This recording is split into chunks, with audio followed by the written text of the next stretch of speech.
Cricket, welcome to the stream. What's up, broski? Good to see you, Craig.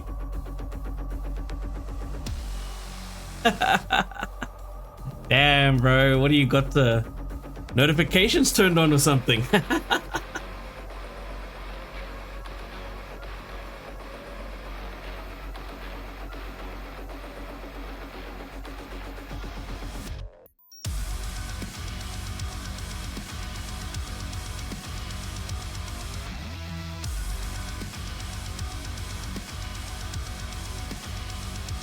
Awesome. Good to have you here, bro. Always good to see you in chat, man. Hope you had a good week worth of streams. Where we at? What's today? Wednesday?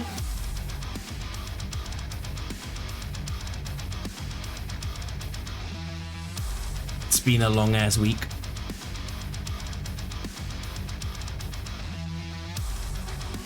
That's why tonight we are destroying zombies. Thousands of them.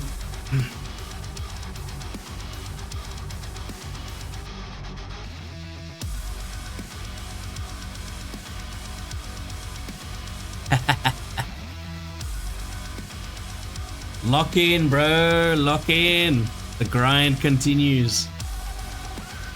Nah, but also take breaks when you need to, man. I've been so tired, honestly. I felt like streaming tonight because I finally got a great night's sleep last night. That's what gave me more motivation to kind of drop in midweek and do a stream. And now I'm committing to it. It's now in my schedule.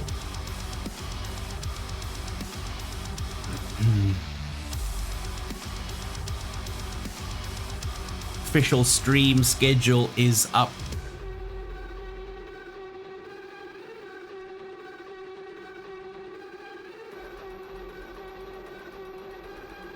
Oh, one question I always ask, Craig, what rank are you at right now?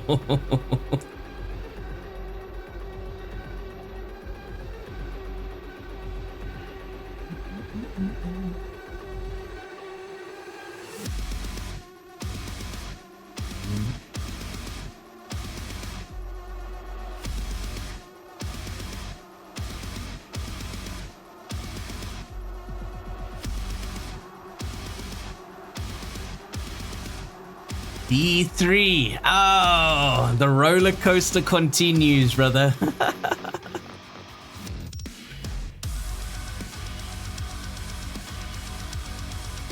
Gotta respect the grind, man.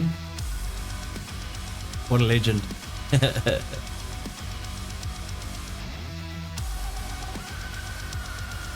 Kickbot, welcome to the stream.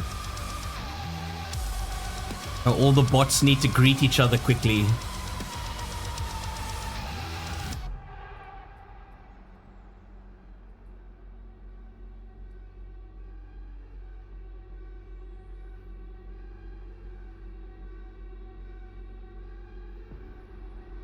So let me see if this TTS thingamajob is working.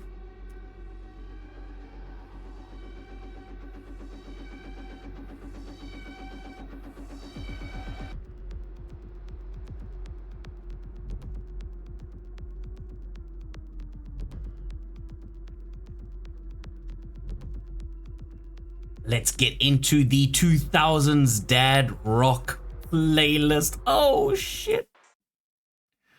The good stuff. It's gotta start with some Linkin Park, right? Yo, what's up, everybody? Let's see. And TTS is not coming through. There's nothing. I don't know what the issue is. I don't know, maybe it takes some time to open or something. We shall see. The only reason I was messing around with TTS anyway is just I was missing a lot of the chat when we were... Let me turn that music down. When we were playing a bit of Warzone. And I'm not saying that I'm going to be using it all the time, but if I'm using if I'm playing games that are going to take my attention away from chat for a considerable amount of time, then I at least want the option to turn TTS on.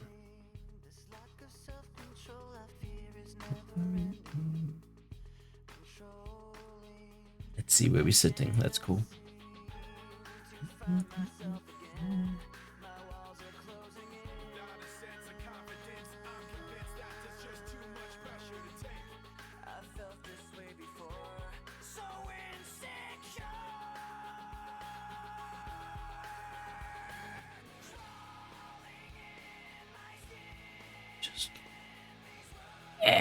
This is the play.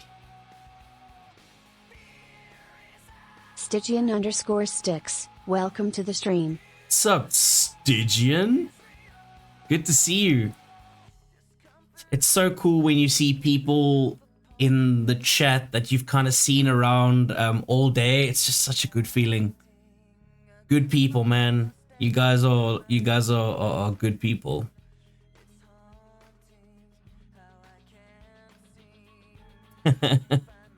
Yo. Yeah, it's always cool, man. It's cool to see people also in like different kinds of streams and people doing different things, and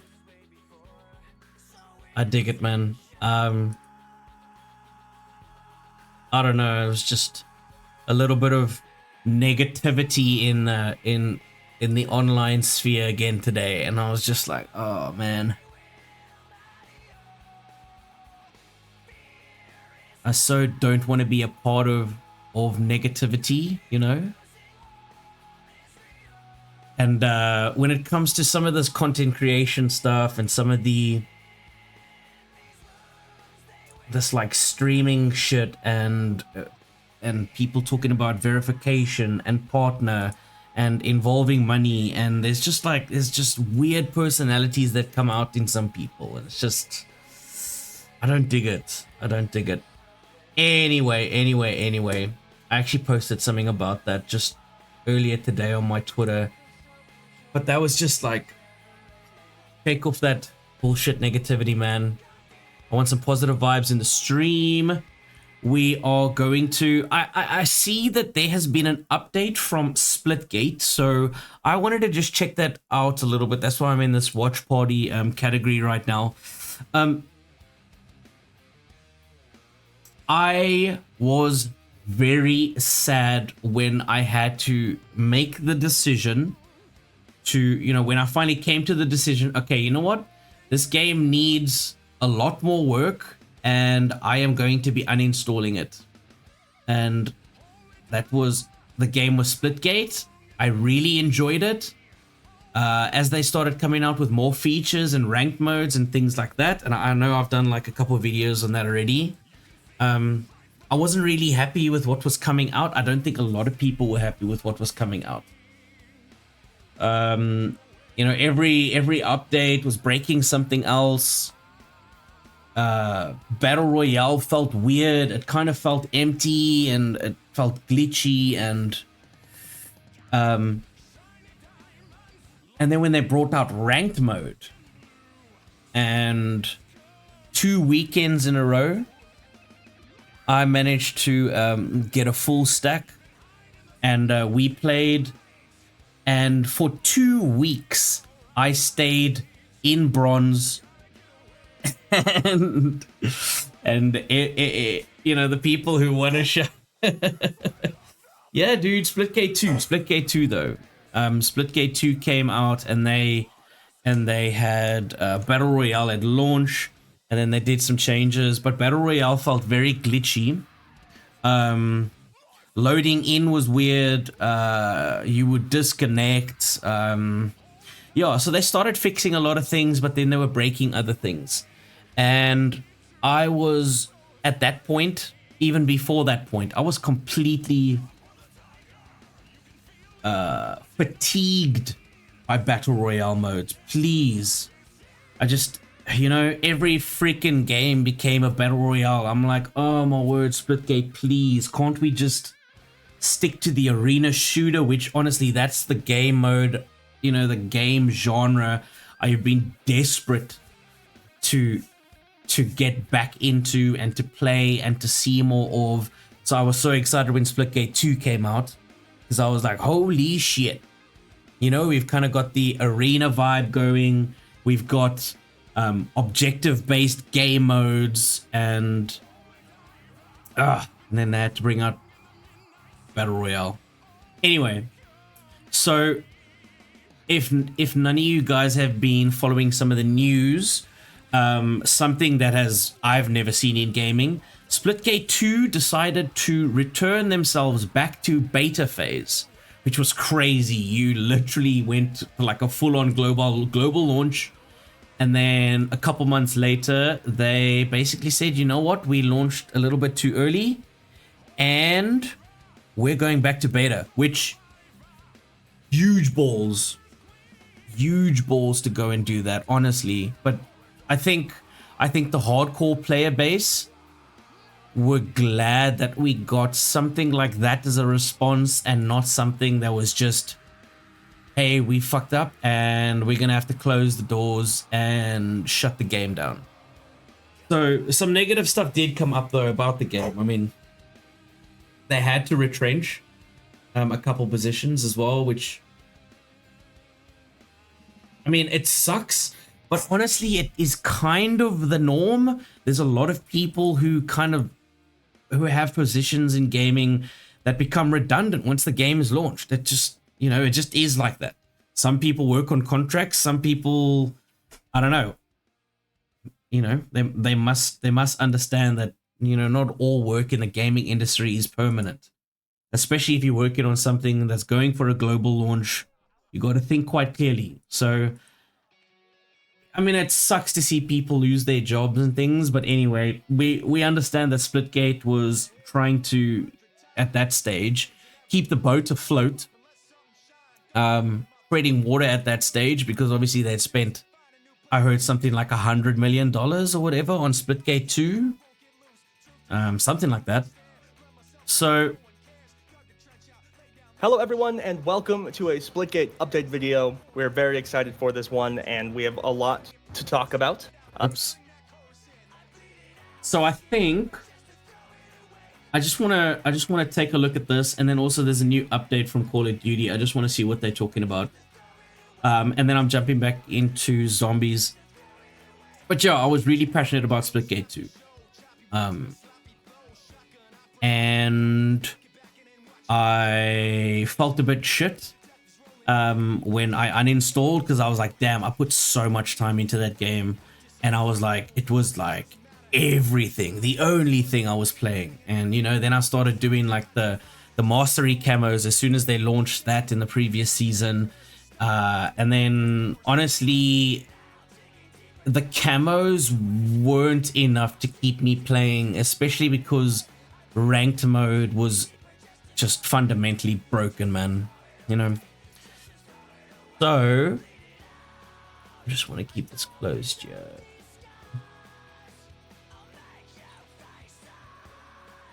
There we go. I don't need that over there. So yeah, I'll turn the music down a little bit, and then I don't know, I kind of feel a bit cringy calling this like a live reaction, but essentially I am reacting to this live because it just came out.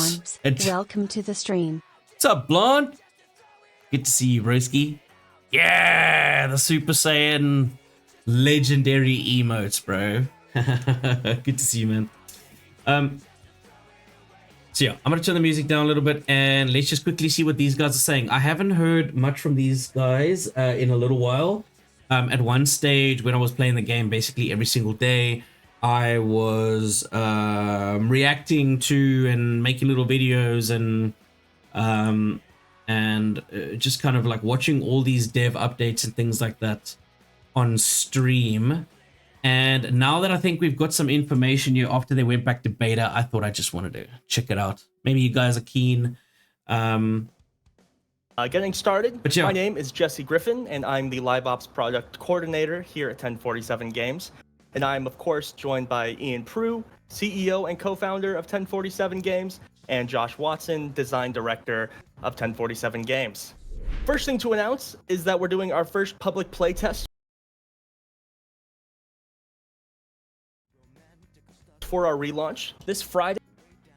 That guy Watson, damn, bro, is decorated in the gaming sphere as well. You know, like, that's the thing. Like, I want Splitgate to succeed so badly because it's not a lack of talent. I feel like it's maybe more.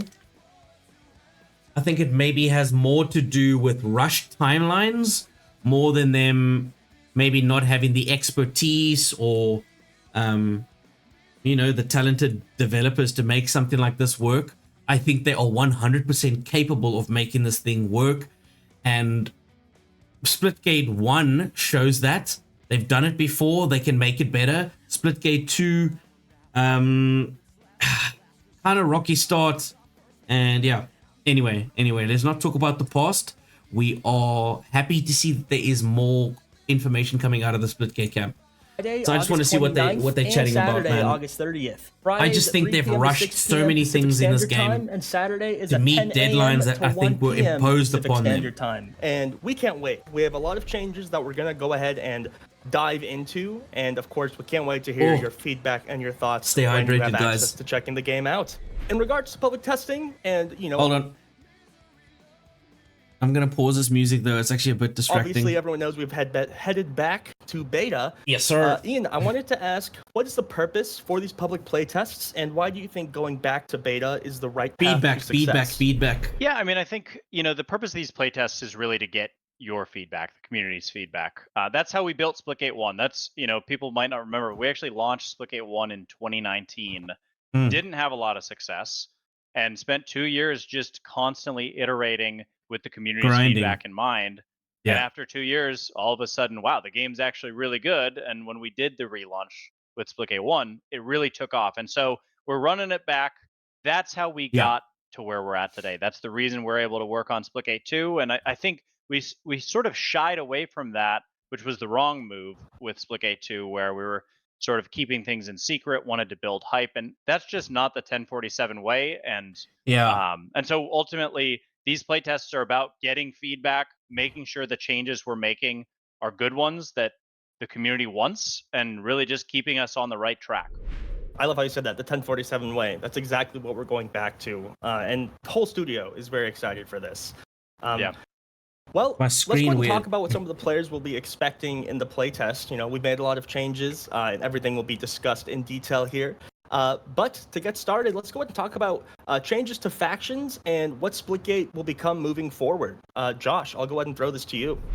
Cool. Yeah. Really stoked to talk about this. So, you know, like Ian mentioned, we're going to be diving into the playtest to try a bunch of new changes. And the first one is some changes to factions, right? And so the first thing I wanted to do is sort of talk about the original intention of factions, so everybody understands like where we were coming from and what we were trying to accomplish. I was an Eros main. I love games with movement mechanics, and I love it if the skill ceiling is really high, right? And this game is capable of such incredible things because of the movement that that's all I wanted to play. It was so fun. The Eros faction moved like crazy speed. Mix that with like the jetpack sort of double jumps as well as the sliding mechanics. Honestly, there was nothing more fun than playing that faction with like a little SMG and just running and gunning. It's just the way I love to play my games. I don't know if it's kind of like the background with like Quake Champions, you know, Quake Arena, Quake Live. Those were good times, and I love those games. And so when we set out to do, to create Splitgate 2, there was a desire to create like meaningful variety in the way that you're taking engagements, right? And so factions emerged as kind of this way to create interesting asymmetry in combat, where players have different tools at their disposal. And so the hypothesis is that like as players lean into their play style, each game is going to feel fresh because you're going to feel people who have different. You're going to encounter people with different kits and different playstyles. True, which was cool because at first you could see people developing their own playstyles, which was cool, which was fun. And then they dropped ranked. And then people realized which factions and kit and weapon combos were completely overpowered, and then literally just only played that. So you either did the same thing to remain competitive, or you played what you wanted to play and got stomped in every engagement. And that was another thing. Like the ranked mode balance and everything was just off. It was off. I don't think they understood certain interactions. The shotgun was completely overpowered. And then when you mix the Sabrask faction with the wall, as well as shotguns, literally close range and from a distance, they had defense, they had crazy offense. Close range, the shotguns were like one shot. So completely overpowered. Anyway, I'm yapping, hold on. What we've seen post-launch is that the current philosophy around factions has created this sort of rigidity around play styles. Sort of actively getting in the way of player fun. We got a lot of feedback about factions. It's been a lot of discourse both internally and externally, and so we've gotten a lot of feedback from our players that it can be a very frustrating experience to want to play a specific way or with a weapon you like, but you can't because you're sort of blocked by these factions. And because certain weapons and certain perks or abilities and things like that were all linked to certain factions. So if you enjoyed the Sabrask shotgun, but you like the playstyle of the Eros faction, you couldn't mix the two. Now, I don't know what they're about to say. Either they're going to open up the factions with like weapons are no longer tied to certain factions, or they probably remove factions completely. And then I don't know what that means for the game. I don't know. Let's see. Limitations. And so with that in mind, for this playtest, you're going to see we've removed factions, right? And we've sort of reimagined the loadout system with the intention of allowing players to have like the maximum amount of flexibility with all of these tools in the toolbox. The character. So players can really hone in on the way that they like build to play. The character you want to play. Oh my word, yes please. I'm going to turn these lights down, eh? These are I don't know. Yeah. I'm thinking more of a chill vibe, not a fucking disco in my face. Yes, sir. Okay. Follow up with players being able to play how they want to play. When we are saying we remove factions, what exactly does that mean? A bit more detail there. It manifests in a couple of main ways, right? I think the first means we're going to be lifting all the sort of loadout restrictions around weapons and equipment. Okay. If you want to run the Eros carbine and a sticky grenade, that's possible. Players will be able to sort of tailor equipment. If you want to run the Eros, dude, that's so much better. Carbine and a sticky grenade, that's possible. Yes, the sticky grenade from like the Sabrask, and then the Eros SMGs, or forget the carbines, like the SMGs and stuff, man. They that's what I'm talking about. Okay, heavy punch. Quick draw, heavy punch, hustle. Now you can really mix perks across factions. Well, okay, there won't be factions. Boys, I think we're reinstalling for the playtest. Or what do you think? Shit, I think I've got a. What day has this come out? Players will be able to sort of tailor their kit to match their style. And that also means we're sort of revisiting perks. These were previously tied to factions. There was quite a lot of overlap depending on the factions. And so we've sort of done away with some of the redundant perks to ensure that everyone that you select is different than the others. But it also means it opens up an opportunity for us to allow players to have an extra perk slot, which we're really excited for players to start to try. So it allows even more flexibility in sort of tailoring your experience. I want to clarify, you'll still see sort of unique perks to each of these slots, kind of similar to how it exists now.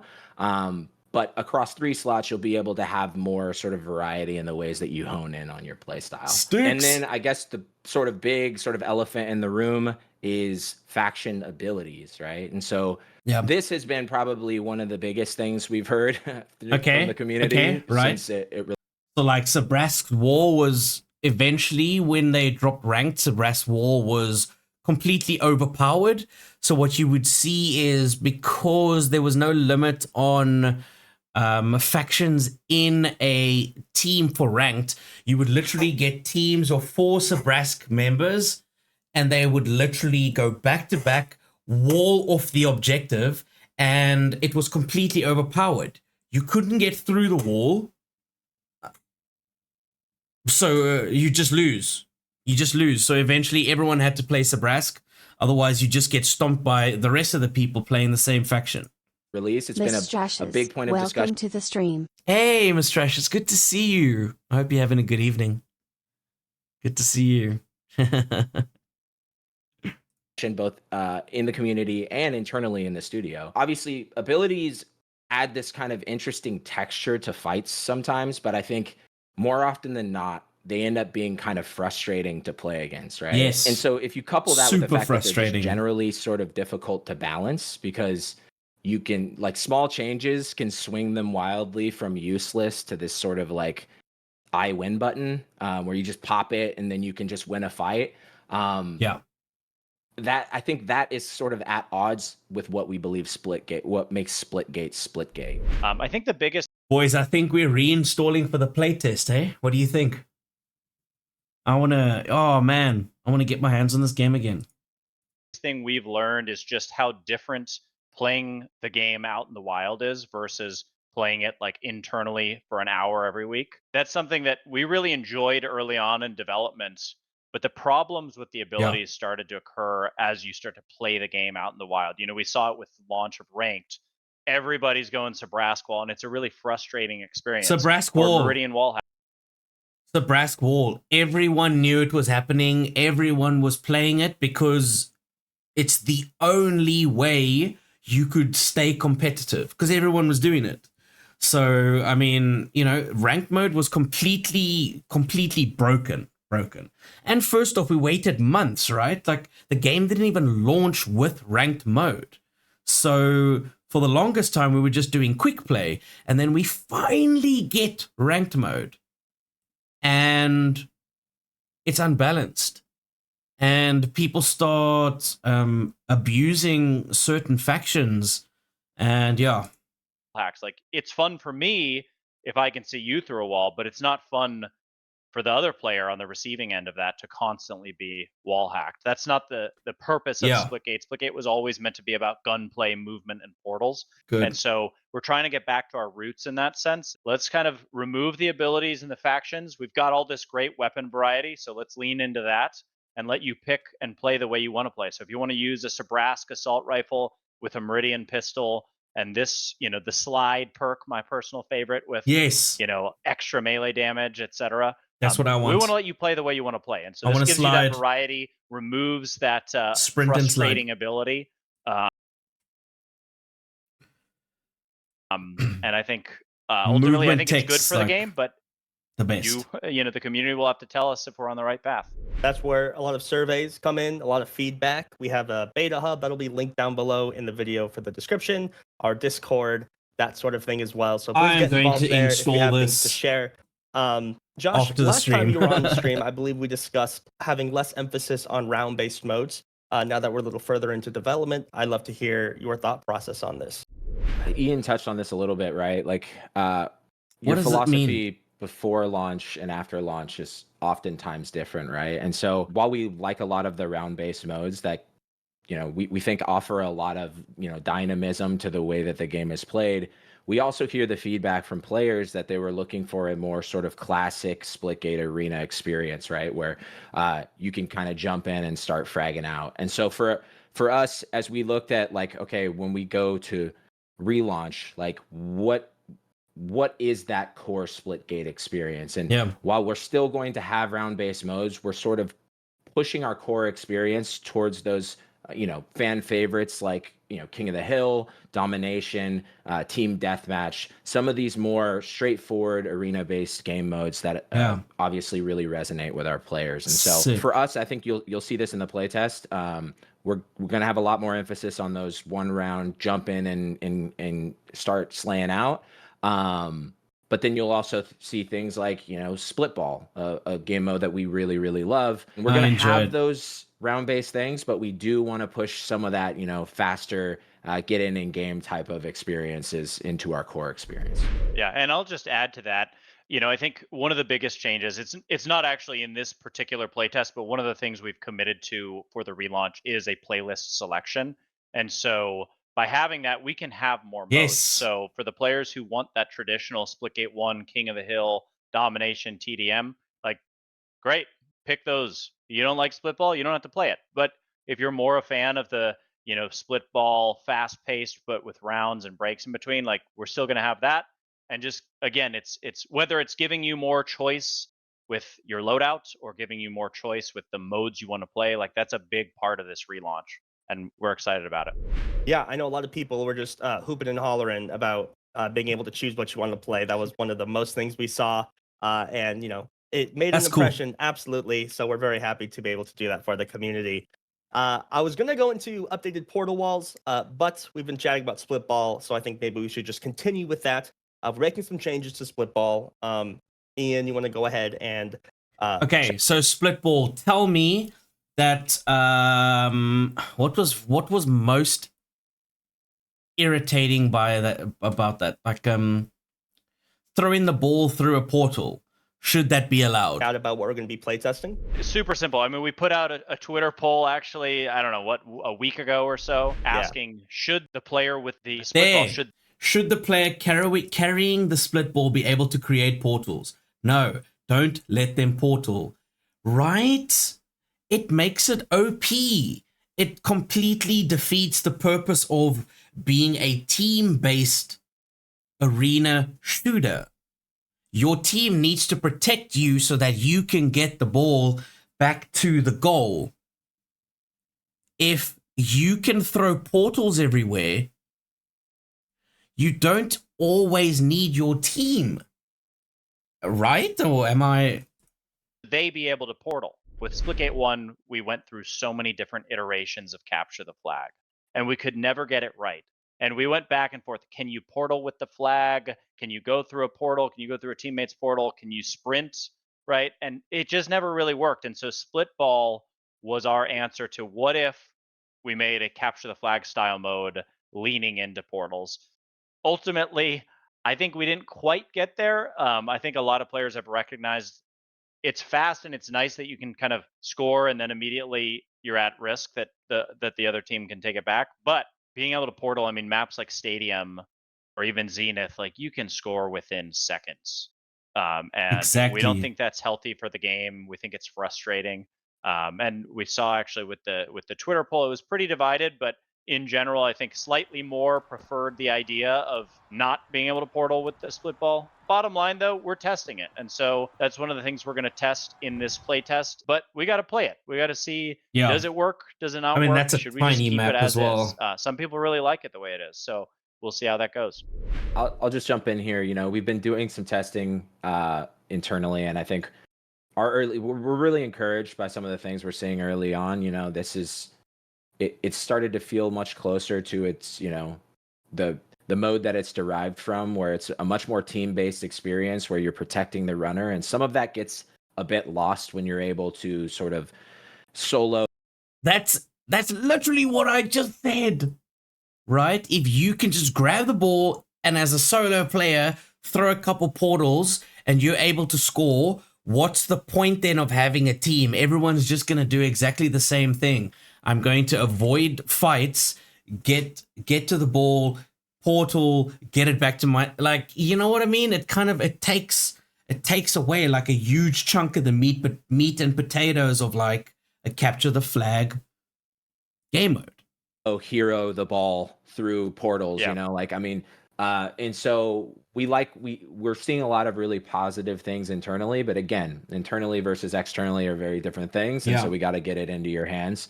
But we're excited to try that out as well. Speaking of excited to try things, again, Josh, you know, last time you were on here, we talked a bit about portal updates, you know, making the right changes, not just adding more, but making sure that they have meaning.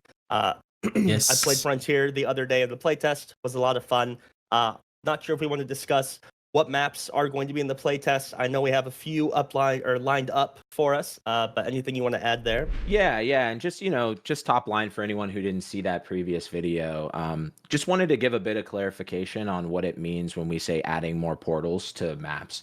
And I said this in the last one, but like our intention is not to just slap portal walls all over maps. We want to make sure that we're making meaningful additions to the portals within these arenas, right? And so we've already started this work. We've done a bunch of passes. I think for the playtest, you're going to see Core, Frontier, and Academy. We've made some really great changes in those maps, some really impactful new portal walls that really change the way you play. I think Academy in particular is one where there's whole areas of that map that play quite a bit differently because there are some new portal walls in there. So really, really excited for players to check this out and they start to feel like what we mean when we say we want some more impactful uses of portaling and not just like, yeah, okay, we just slapped walls everywhere. But again, the intent of this is that you can see development out in public. And so we want to make sure that you understand what we're doing. While I'm messing around. So we were thinking about doing a Warzone tournament on Friday. Me and some of the Australians. And I got to messing around with Gemini. And I mean, I know we could have probably just tracked something like this in like an Excel spreadsheet or whatever, but doesn't this look so much cooler? Anyway, just I saw that was still open. I thought I'd show you guys. Why we're doing it. And so, yeah, you'll get your first hands-on with those new changes. A few more things we can touch up on. Ian, you mentioned the longer TTK. Why are we trying this direction out? And we can also dive into the weapon and recoil adjustments that we're targeting as well. Yeah, I'm going to hand this one to Josh because Josh has actually been driving this forward. I can talk about weapon recoil in a bit, but I'll let Josh talk about the time to kill. Time to kill is another one of those things, right? With any FPS that is a very divisive topic, right? Like for half the people, it's too slow. For half the people, it's too fast.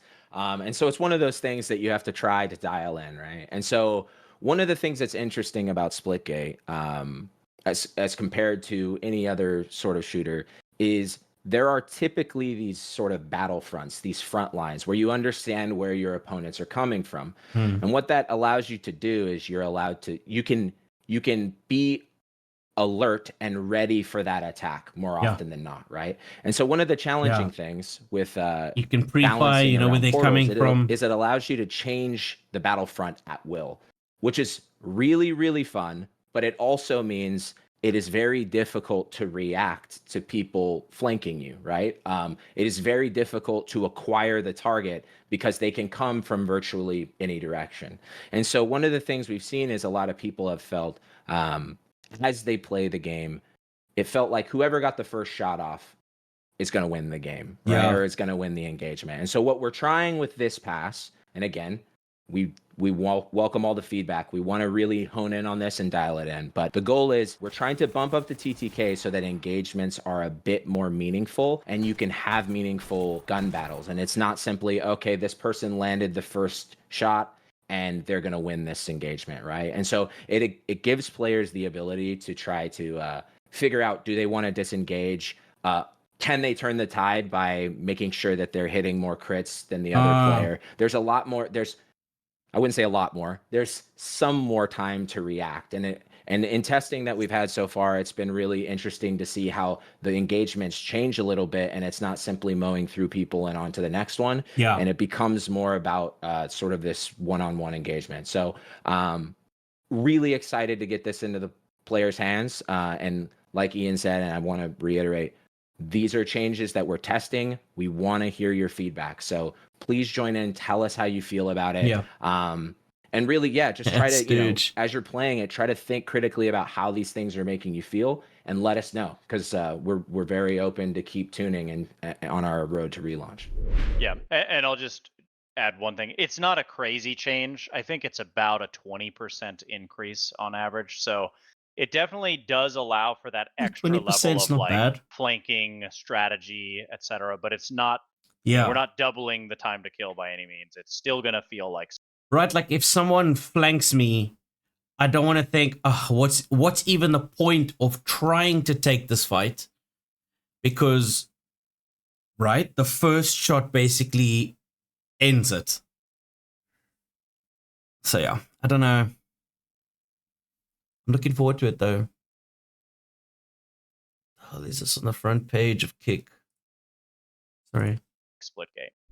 We almost actually tried to do double health in one of our internal playtests, and everybody was like, it might be a little much. Well, we did try. We tried a 50% boost, but that was definitely too much. That's what it was. So. Yeah. So, but we'll see what the community likes. One last thing I wanted to touch on, but recoil changes. We've heard a lot of feedback on the automatics in particular, especially assault rifles, and how the recoil, it's very shaky and just doesn't feel right. And so we actually just rewrote how the recoil works on automatics. And we did a pass on every gun. So they're all a little bit different. In general, a tad less recoil. So before, an automatic would go up, down, up, down, up, down, up, down, up, down.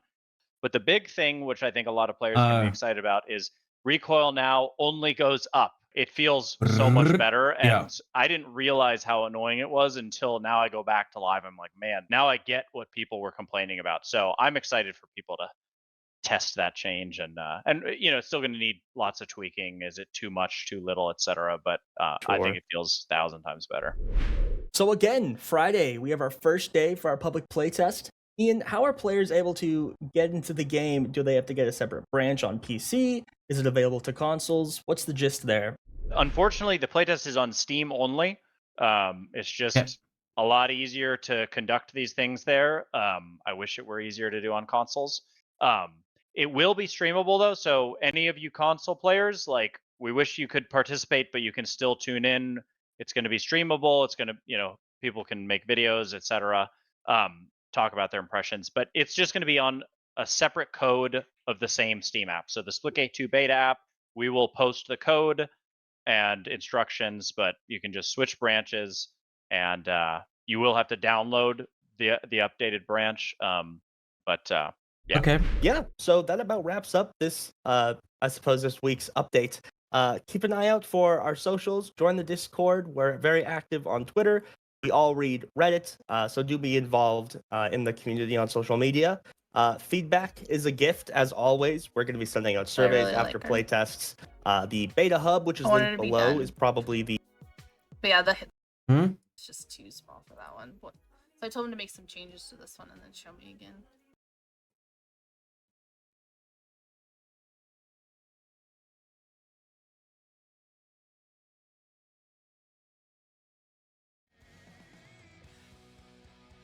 She'll get like white face or something, or she'll get like blush. That could just be one of your expressions, yeah.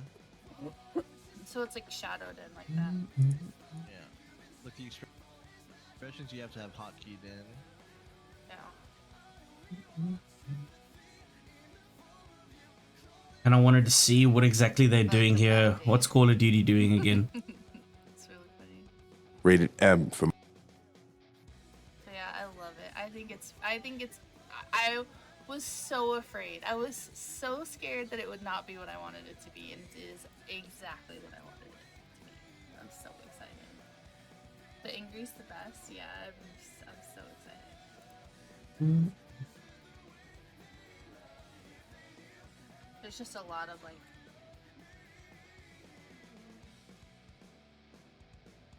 Two to 3 minutes apart. That headshot though was sexy. Okay, I got long boys. Don't worry. I didn't even think about long, okay? You lucky I was low HP. Oh, that was you. Oh. Bitch ass Came Mama here Goop. trying to swoop on my ass. What's up, Sidestep? Hey, Mama Goop. Bomb try? sweet. Man trying to slide in and disrespect me quietly. Looking like a whole toaster shooter on him. I was trying to fit in like a Yeah, bomb. bro. I knew that movement looked a little different. If they're going B, Okay, let's see what they're saying. Mature. Oh, you know who we put in Feel that, Steph? The sun on your skin. The wind through the trees and the sound Oh, of tickets being punched over there. We've made it to Gamescom. We're here in Cologne. We're here in Cologne, Germany. The COD Pod is abroad. We are here for Gamescom 2025. And you know what, Miles? I didn't fly all the way here. Sorry, 1 second.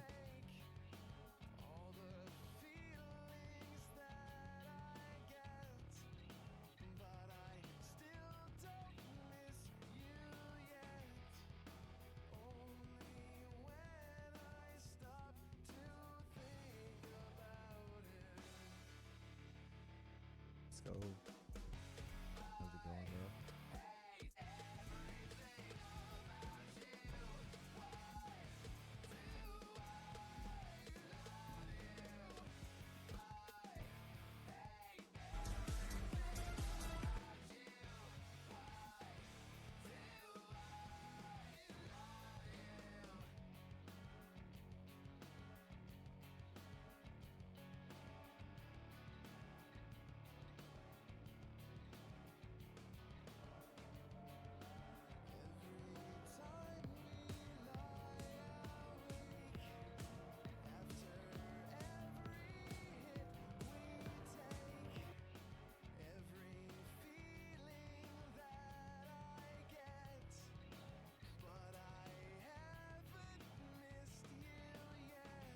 To touch grass.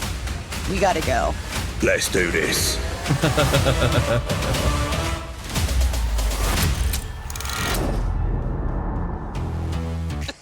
Guten Tag, Gamescom. We are on a journey here, and we're going to be getting into all about Black Ops 7. We're headed over to the Xbox booth to get into all the details about our worldwide reveal. But we have some other stops to make along the way.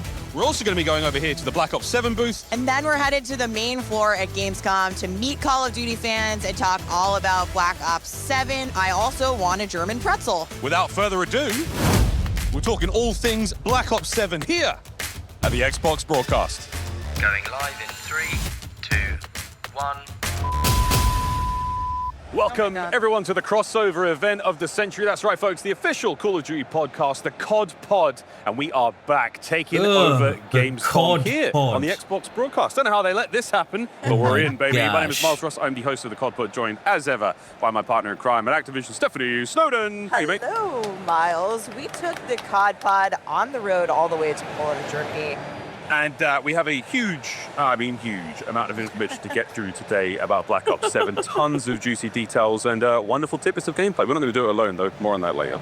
Yeah, we've got some special guests joining us later in this show. But yes, at ONL, we got the very first look at Black Ops 7, which is coming later this year. And there's so much to get into. There's so much content. This game has so much to talk about, and this is just kind of the tip of the iceberg for us. So we're going to get a little deeper on the co-op campaign and specifically the end game. Steph, thousands of fans tuning in online. Gamescom's been great. Yeah, I mean, being in the room for opening night live is something that I've never experienced, and just meeting so many Call of Duty fans in person, getting chills. I thought what Natalie and Miles did on stage and the lights and getting the Menendez experience, right? He scared the life out of the crowd. He did. There were audibly jumped. Audible gasps in there. But it's not just opening night live because we dropped the official Black Ops 7 developer direct on the Call of Duty YouTube channel. Definitely check that out if you haven't. So yeah, we just have, a few things to talk about. That was a nutrient-rich, the direct was great, just a few, but we're going to get into it. So Steph, let's start high level. What are some of the key things to look forward to here in Black Ops 7? Some of the most important things to know about Black Ops 7 are it's set in 2035, right? So this is 10 years after the events of Black Ops 2, if you're familiar with Black Ops 2. So think of that near future. It's not quite in reach. It's got ties to BO2, ties to BO6. like I said, so much content. We have the 3 core modes with campaign, multiplayer, and zombies. And we've also got Dead Ops Arcade, we've got zombie survival maps, we've got global progression across the game, which means for the first time you can actually earn XP, progress your weapons, earn all the good things, make your gameplay super rewarding, including in campaign. Right, and, playing campaign and leveling up your weapons, and then being able to go over into, let's say, multiplayer. This is a story that Treyarch and Raven and things like that with leveled up weapons, because like it just makes your time feel so much better in campaign, right? Like you're playing campaign and it is actually part of the game. It's part of the game. Like once the campaign ends, your time wasn't wasted. You still ended up coming out with games with guns and like attachments and things like that. So you don't have to start multiplayer or whatever other game modes you want to with 0 progression on your damn guns and attachments. Even have wanted to tell. It's actually not a bad David Mason thing. Story. There's so much to talk about. But also being able to progress through my ranks in campaign is a big one. More on the campaign coming up. It's a huge but let's go to one. multiplayer. Place very close to my heart, and there is some serious goodies to get through there. Tons of content coming to MP and some really exciting innovations. Maps, maybe we jump in there? 16 6v6 maps, which is a lot. That's a ton to get through as players. 3 of those will be remasters. Absolute bangers there. Raid, Hijack, and Express. Yes, absolute classics. There we got to look at Raid in Japan. It's got a very cool. fresh coat of paint. It's great. Also the 220 maps, which is fantastic. It's all huge. And that 20v20 2035 aesthetic maps. has just been sort of plastered across the board there. We're really getting a very shiny and gorgeous new card. Treyarch's really pushed Please just get rid of invisibility. clear Oh my lane gosh, definition please. on these maps in Black Ops 7. I think that, like you said, the 2035 aesthetic has allowed them to create really clean lanes. There are some really, really cool maps that just have sort of a different finish than we might be used to in some other Call of Duty maps. So I think it's going to be a fresh take on some classics, but also some really solid, new maps that I know Treyarch's been listening to map feedback, and I'm excited to get my hands on them in the beta, so I can't wait. Super excited. Well, we've set our board, we've got our maps. Now let's talk about some pieces, weapons. Many, many, many weapons in this game, Steph. Yes, there's 16 all new to the franchise weapons coming at launch, which is awesome. So nothing we've ever seen in Call of Duty before. You may have noticed, I saw some eagle-eyed fans catch the Peacekeeper and some of the marketing, which is an exciting return. But also, I think a lot of these weapons are sort of like an homage to the Black Ops 2 weapons in a way. But lots as well, not just the weapons, but also streaks. We've got gadgets, we've got gear, we've got equipment. The gadgets and gear, like I said, I think 2035 really opens up what the devs want to do, things that we haven't seen in Call of Duty before that still feel grounded, still feel like the combat that you know and love, but with a fresh new take. In that near future. I think we also heard, I don't know if it was yesterday or today, we also heard that all those weird ass wacky skins from Black Ops 6 will not be carried forward into Black Ops 7, which is nice.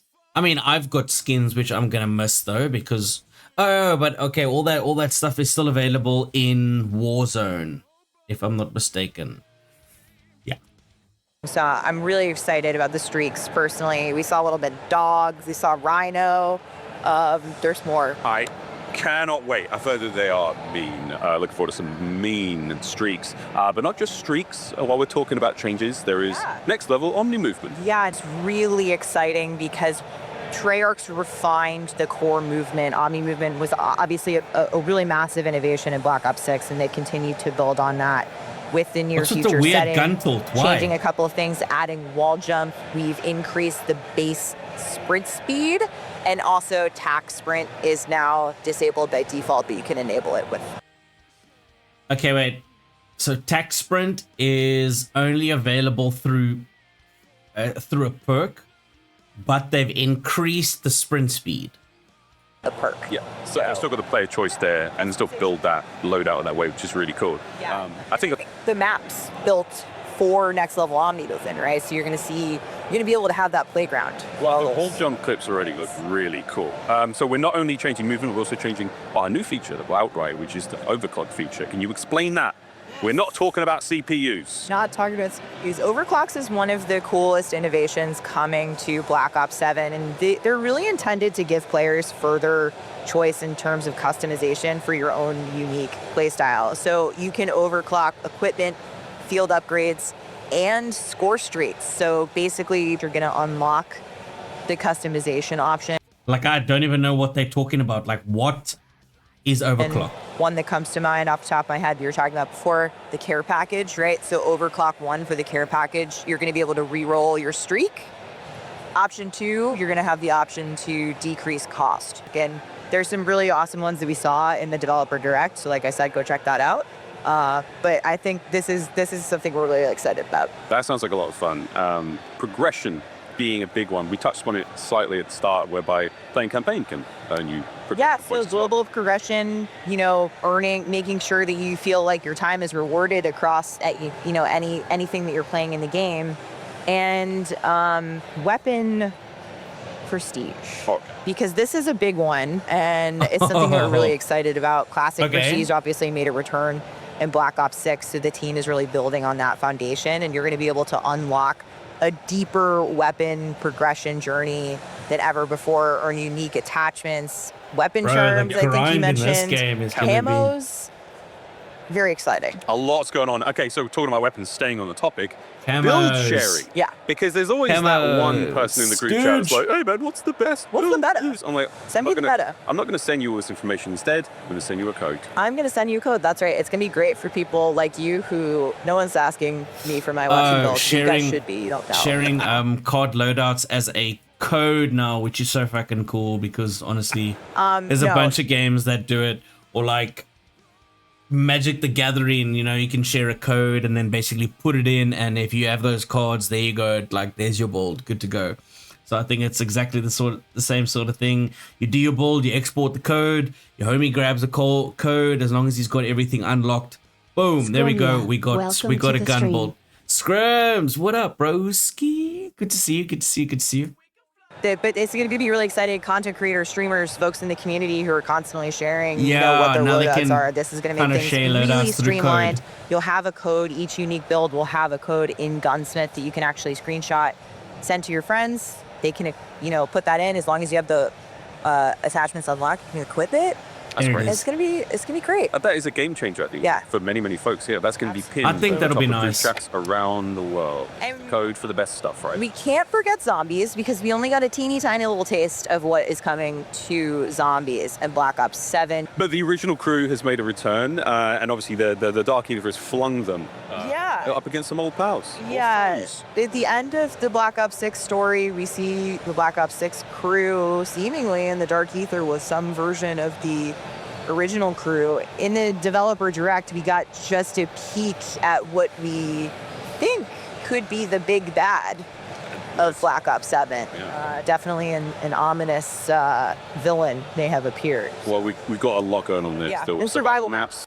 I didn't even play the campaign. I don't know. I don't know when last I played a campaign in Call of Duty. So it just is what it is.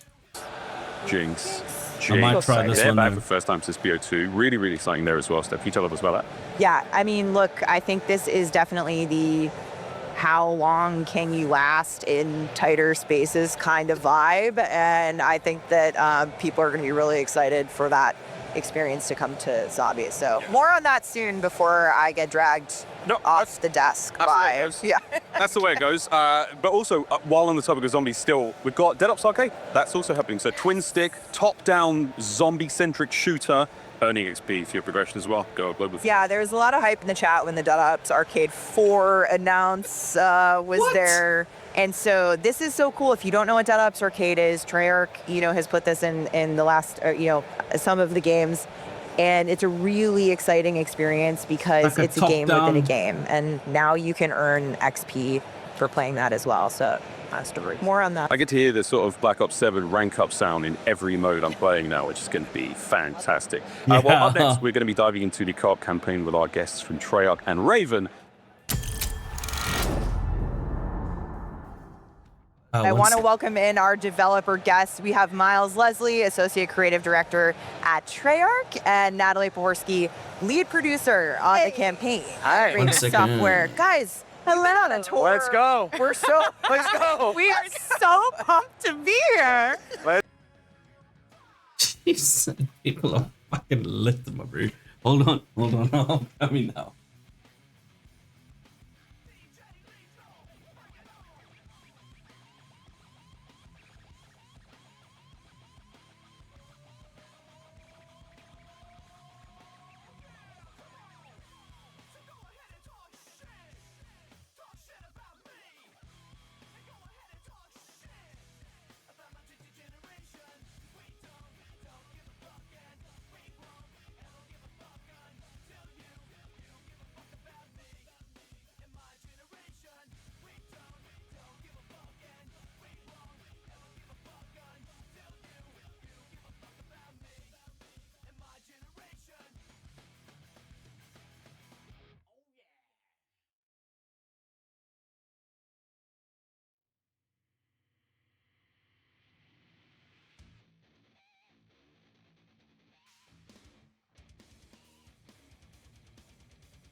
Let's go. You've been on a journey. Yes. We've all been on a journey in Game What song is it? Let's go. Yes, exactly. But how does it feel for you guys to finally be able to talk about the game?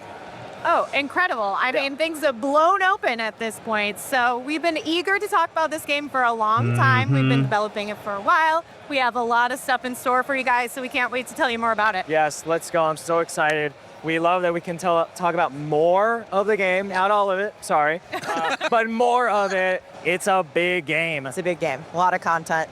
So, Miles, set the stage for us, right? We know that this game takes place in 2035. We know that's 10 years after the events of Black Ops 2. What kind of world are we, walking into at Black Ops 7? Good to see you. Good to see you in chat, man. I love How this are question. you? So, ever since we left Black Ops 2 and we left David Mason in the world, we always wanted to go back to it. There was a story there to be told, but I'm gonna be honest. I want to get to the grind, man. I'm so sick of these fucking people yapping.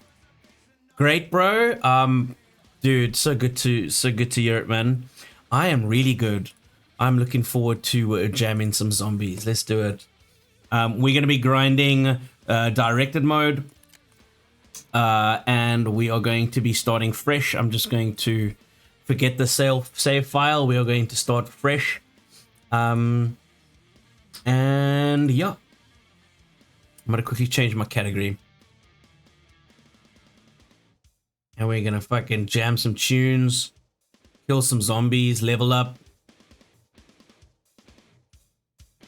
Here we go.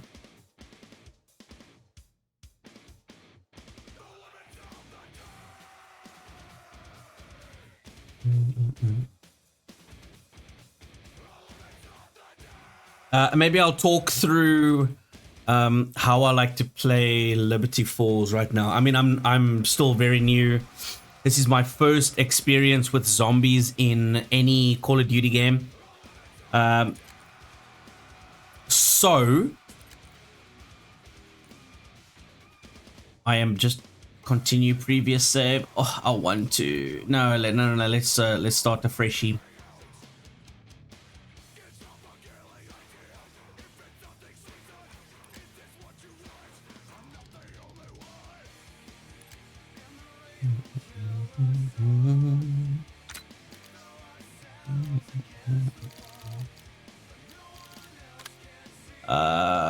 Yes. I've already set this up. Okay, so we're still leveling up. We hit Prestige 2. I wish I had maybe a stim shot or something, but honestly, you're gonna be healing so quickly. Stim shots or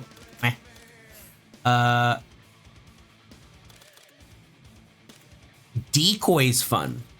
Decoy is actually fun if you want to kind of get these zombies off of you a little bit. But honestly, in directed mode, you're never really at like a huge risk. That's why I like directed mode, because you can farm way more in, I don't know, maybe in more of a chilled fashion, let's say.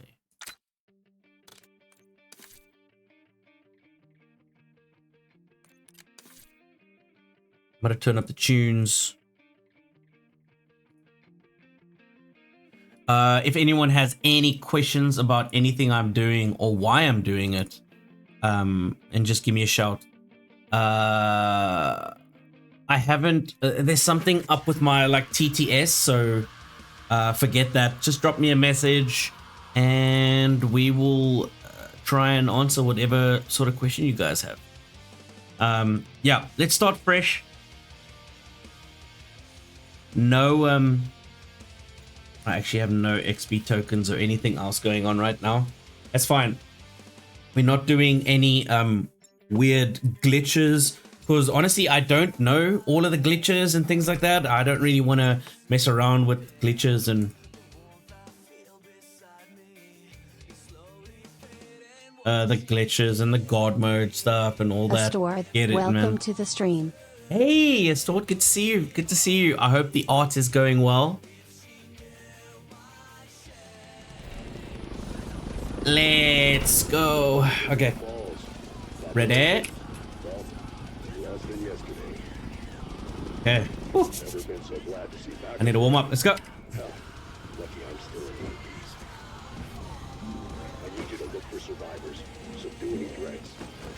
Okay. There's a couple things I'll usually want to do in the beginning. I'm going to first get these guys to bust out. Let's get out of here. And let's start herding these guys over. We need to start picking up salvage as fast as we can, because salvage will get us perks. And then at the same time, we are going to want to farm cash as well, so we can start buying some other weapons.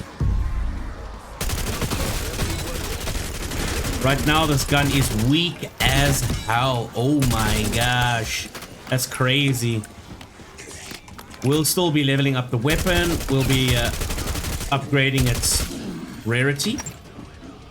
We'll eventually pack-a-punch it 3 times, which will unlock more damage, higher fire rate, and then it's going to be a good time.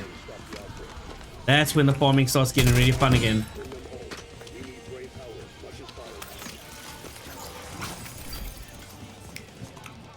Just check. So I've got 2,000.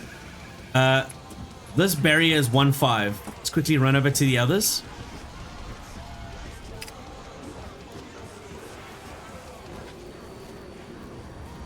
This is also 1.5, which is cool. Right, 1.5. But I don't know. Remember, headshots mean critical kill or critical hits. I like this because I am going to open up. I go over into bowling alley. And once we start triggering some of the guys in bowling alley, I'm going to get some more cash. Cool. I'm going to get some more cash so that we can open this door. 1,750. So let's kind of herd these guys up. We're trying to save everything we can so we can level up as fast as possible.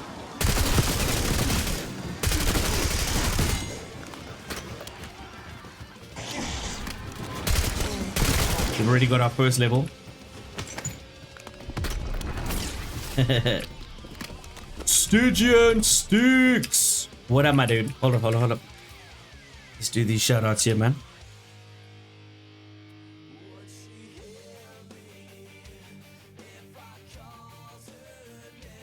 Shout out to a store doing some crazy, beautiful digital art. He's always popping into the chat, dropping some emojis. I appreciate it. All engagement, all messages, emotes. It's all appreciated, guys. Thank you so much, man. I count it all as support. Seriously, I do. Thank you.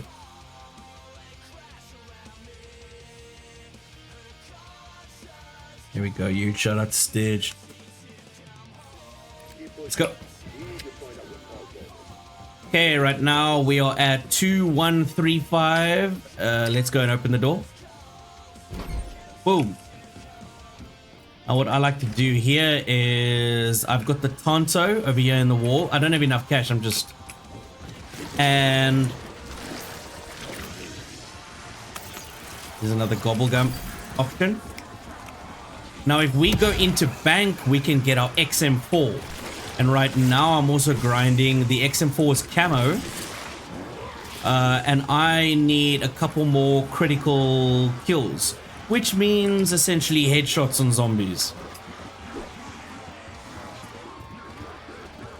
But once you start opening up bank door, you're gonna get guys coming out here as well. So it's fine later on once your gun's more powerful. Like right now, this gun is just not hitting at all. See sometimes where I like to stand.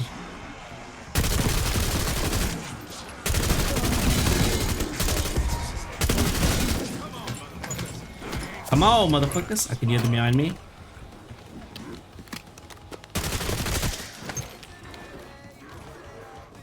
There's the guy. Still alive on me. Little bitch. I've also added a Semtex to my loadout right now. And that's actually just for a daily mission, I believe, if I'm not mistaken. I'm gonna wait for one more round. We're gonna trigger some guys in here. Mystery box, let's see what we get. Shotgun, nah. I don't feel like doing the shotgun. I want to do like maybe the 919, you know, some other SMGs. See if we can get them to come outside, and then these guys will start coming out as well, hopefully. Here they come.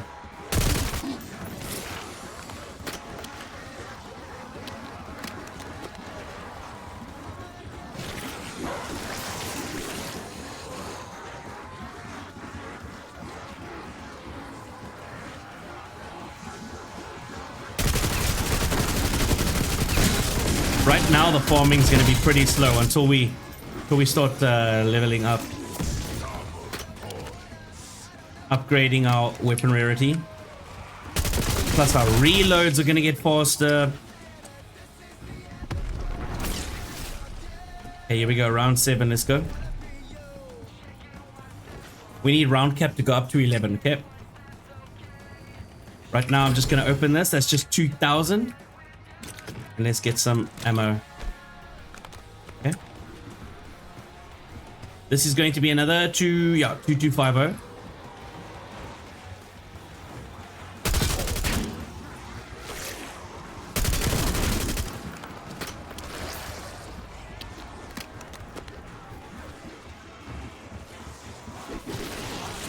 I'm not going to open up all these doors at the time. This. I can't remember what that's called, the napalm or the fire, whatever.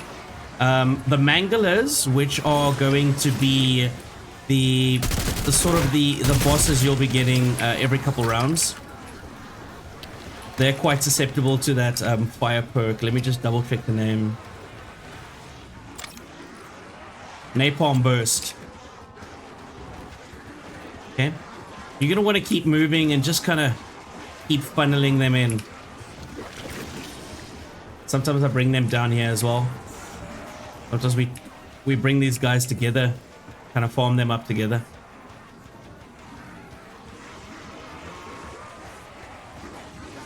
Here they come. Semtex. That was for one of my dailies at sea.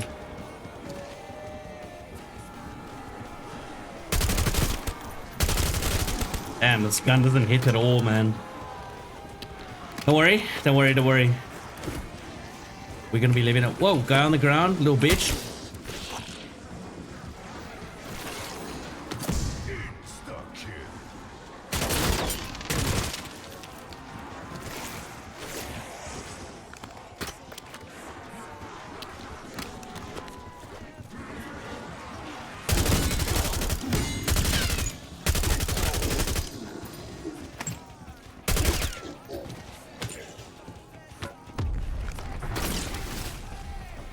I think for right now, I'm gonna grab the Tonto. Okay.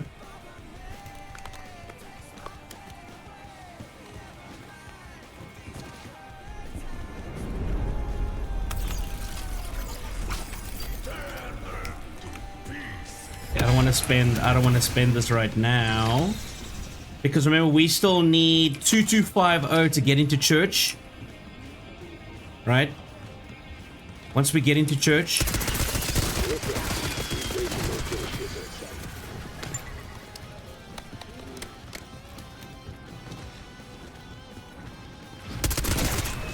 Once we get into church, we will increase the level cap from 9 to 11. And that's what we want. That's what we want. And then we're going to leave it there. We're going to basically at that point stop playing towards the mission, and that's when the farm really begins. There we go. We got 2890 right now in the bank. Let's go open up the church.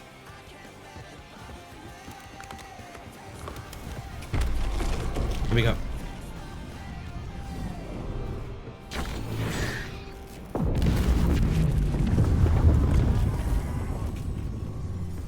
Okay, so this is gonna be 5,000. Next one's gonna be like 15, and then I think it's like 30,000.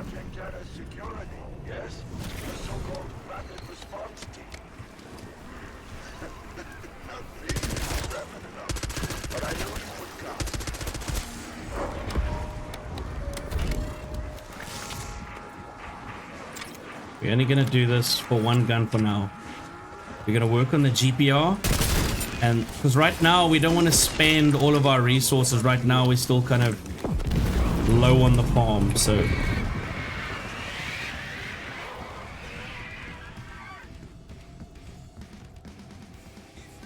okay, let's get on the roof. Actually,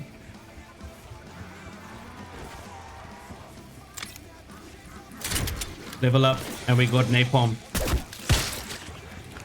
That's not bad. I heard them behind me.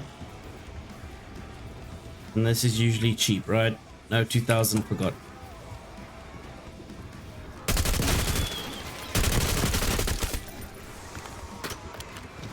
Oh, I need to start leveling this thing up, man. Not doing a lot of damage at all.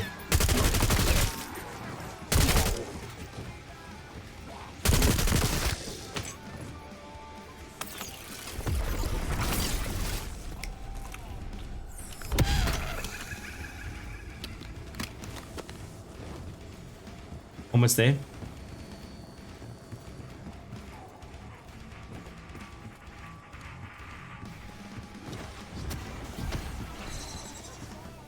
Go get some kills downstairs. Okay, bowling alley. I like to kind of farm around here. Here they come. Near their steps. At least over here, bank is still closed. So I don't have to worry about these guys creeping up on me, man. Oops. Being able to like slide at like different angles and kind of in curves and stuff like that is cool. The Omni movement feels good in this sort of a scenario. Do not open bank. And do not open this, because I'll show you later. Once we're on top of bank, you opening that downstairs would mean that once we're farming up on top of bank, you're gonna have zombies coming up behind you. And then that's just gonna waste time because now you're gonna have to stop, turn around. Wow, this gun's really not strong.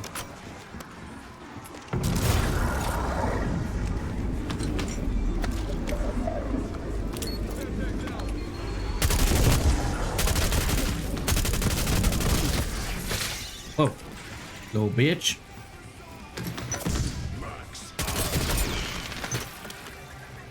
Okay.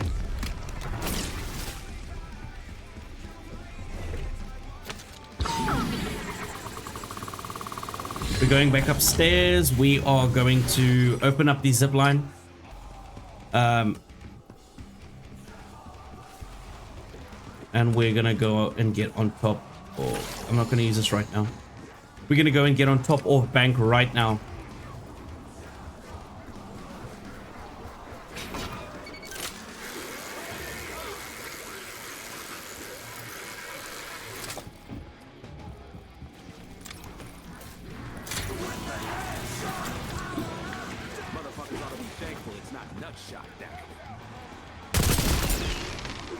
And that is the Deadshot Daiquiri.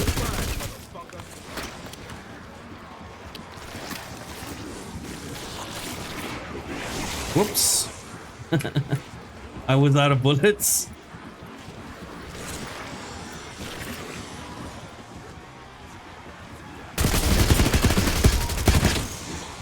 Whoa.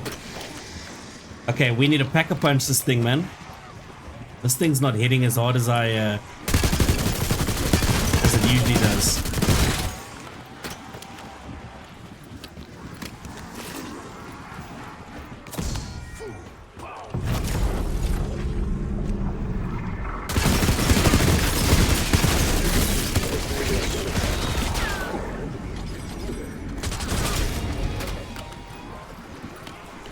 Let's go.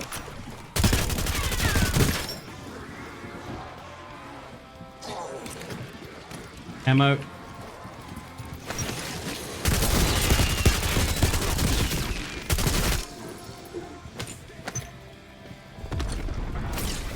So here's the what do we call this? The Wonder Fizz. This is the first one I would usually get. Deadshot Daiquiri, right? Improves ADS precision and increases critical damage. So those headshots and the things like that that we're looking for really good kills are also the things we need to level up. Camos and things like that as well. A lot of the time they'll be asking for critical kills to get certain camos done. Whew, I need a pack of punches, baby. The first pack of punch level is at 5,000 of this currency. I can't remember what it's called.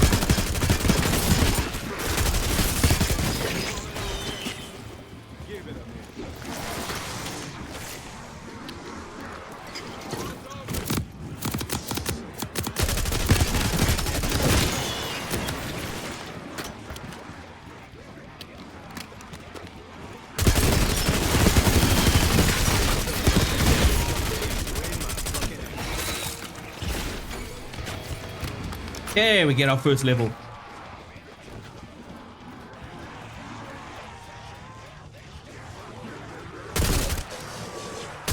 Remember, critical kills are going to give you more points than any other kill. Right, with the weapon. So always aim for headshots whenever you can. Also another reason why I'll get that Deadshot Daiquiri perk early. Hey, okay, now we're at round... Okay. Now we're at round 11. We're gonna start seeing Mangalers. I need a pack a punch now. Because I don't want to be underpowered when those guys pitch up. They're gonna slow down our farm really quickly. And one shot. There we go. Let's get going.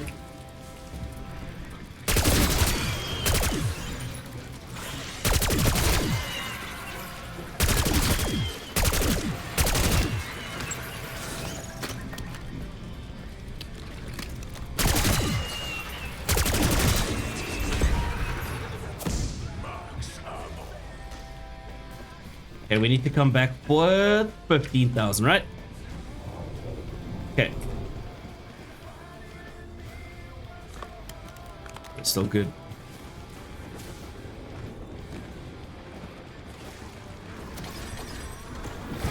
Okay, what do I hear? What do I hear? Here come zombies. Let's run around a bit.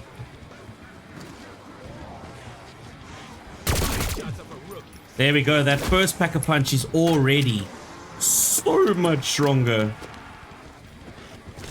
They come behind me. See if we can get some of the homies down here. Come on, follow me.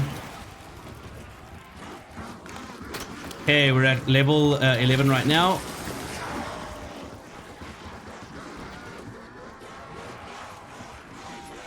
I'm gonna...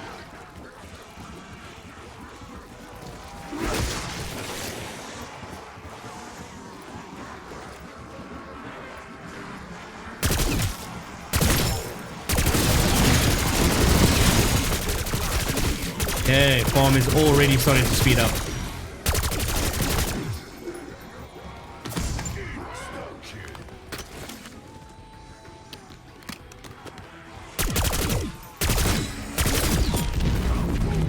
Good shit.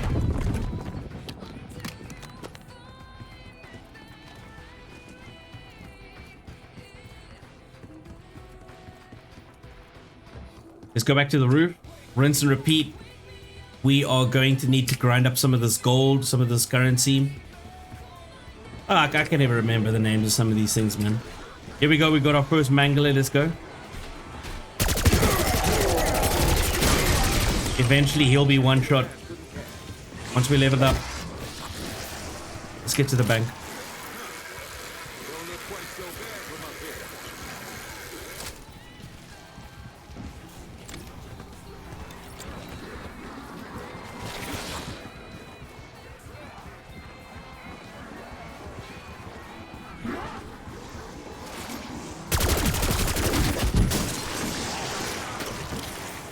Yo, I mean, these game modes have seriously improved my movement and things like that in other game modes. Absolutely. 100%. It has improved my movement. There's what, our second level on our weapon now.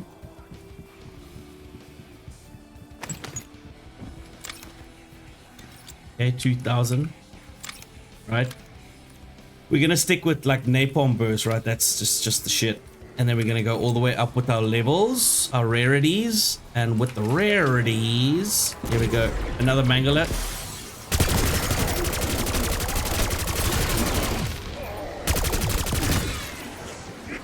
Okay. We got him. Once we Pack-a-Punch to the next level, we're gonna be really cooking. And then the third one's just going to be absolute tickets.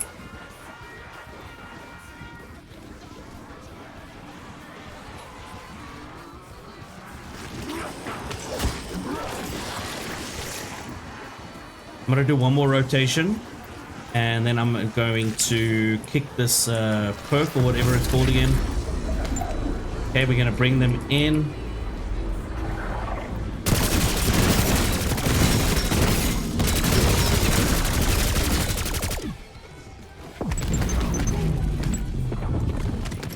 Go. Oh, look, we've got 17,000. Let's go back and let's Pack-a-Punch this baddie to its second level. Let's go.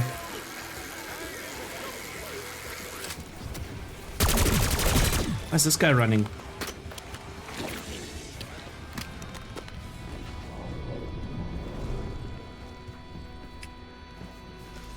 There we go. Next level. And the next one is 30,000.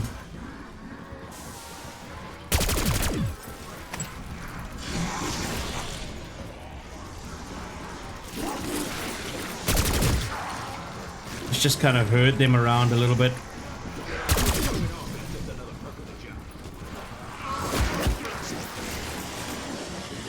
Go.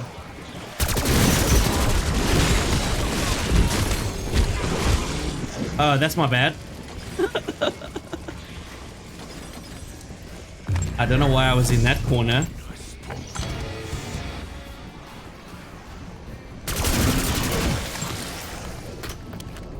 That usually doesn't happen that early.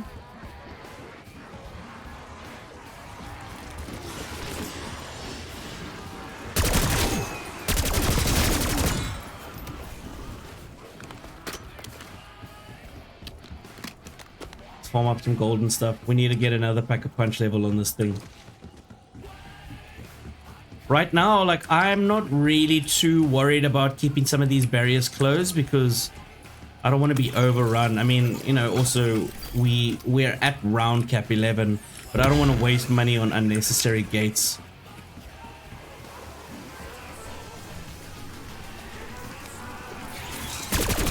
That's nice to have though.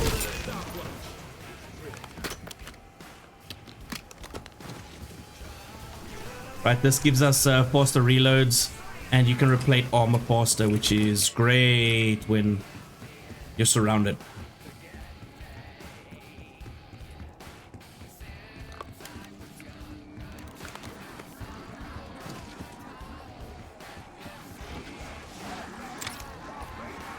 Two 5, and then we can level up one more time.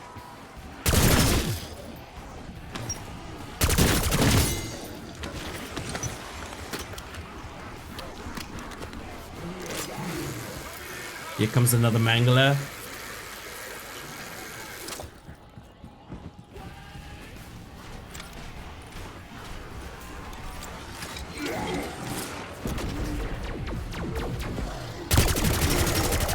There we go, that's already so much faster.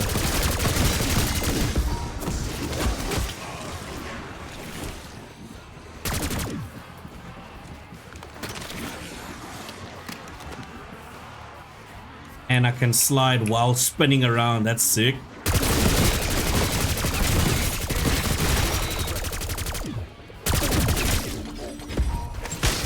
Whoa! Didn't see that guy. That actually gave me a mother fright.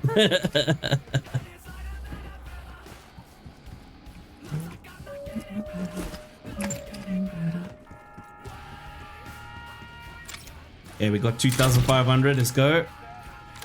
Good shit. We need 5,000 more. Okay, here we go. Next wave.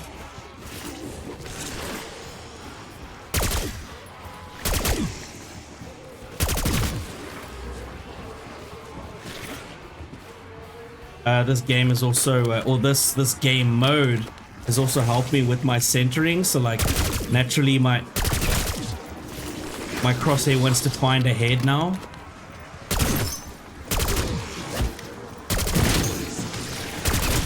And also like my correction, kind of if I'm off and then kind of reconnecting.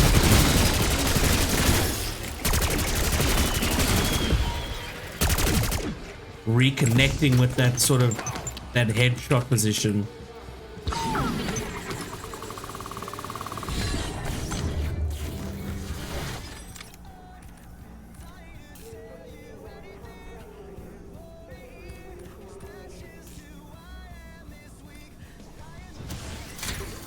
I like this actually. Fire rate. I'll probably go for like max health after and things like that, but right now also make sure that these all stay closed behind you, otherwise you're gonna have enemies coming up behind you. It's just gonna suck.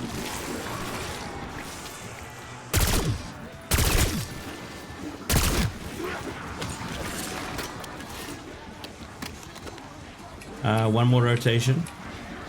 There's still more climbing up. Oh shit. Times and circumstances change.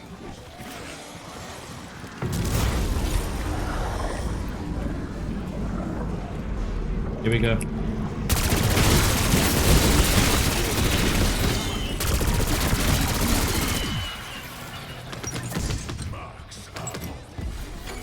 Here we go, another level, let's go.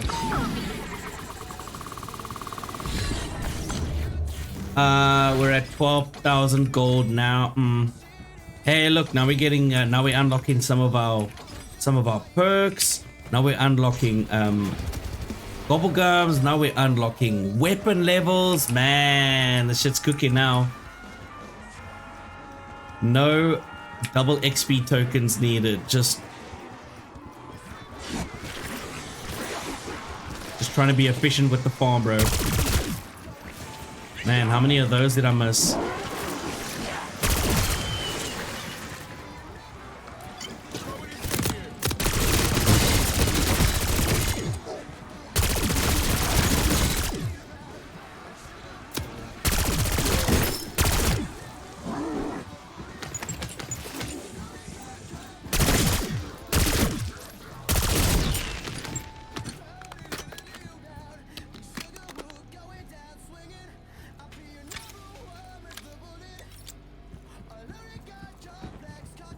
Okay, we got 16,000. Might just want to do something else with that money for now. Movement speed, go, go, go. Here it comes, Mangala behind me.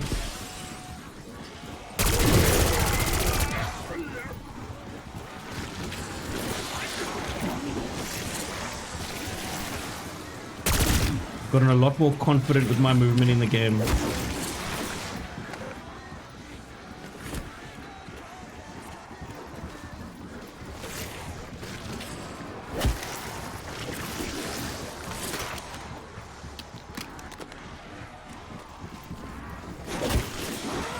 Yeah, come on.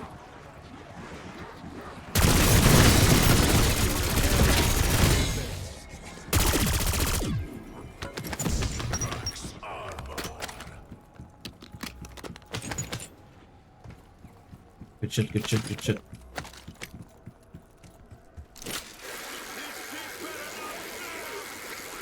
Hey, we need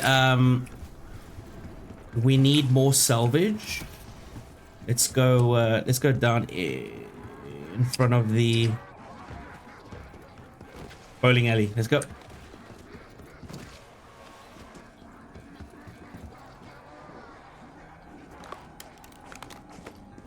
They come.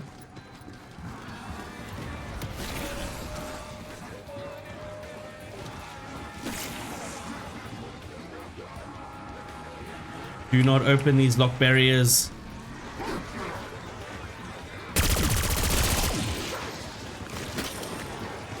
You will basically unlock the barrier to the roof. And that's where we're going to do most of our farming. In circles. As efficient as possible.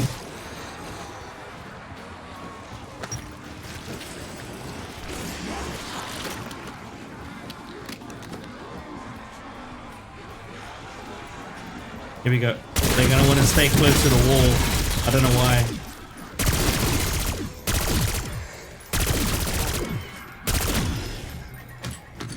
Lifebreaker.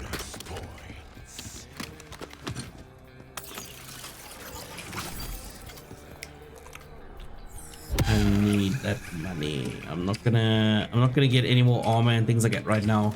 I need to get that 30k. I need to get that 30k together. Waiting for a Mangala to spawn down here.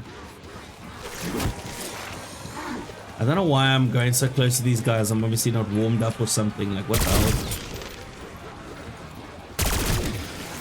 Missed that.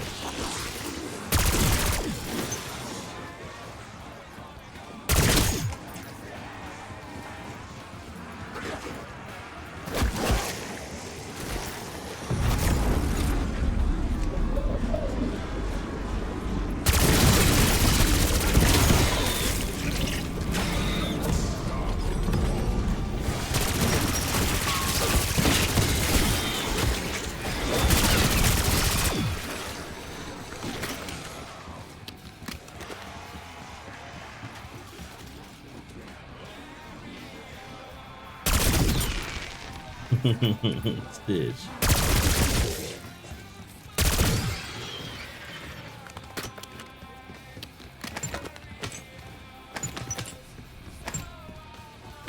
Okay, we're going back to bank. Eternal price. 2005, I'm not going to spend it right now. I do want one of these Semtex though. Let's see, 2.8. Is that enough to get us our next level? Let me just quickly check. Nope, 5,008.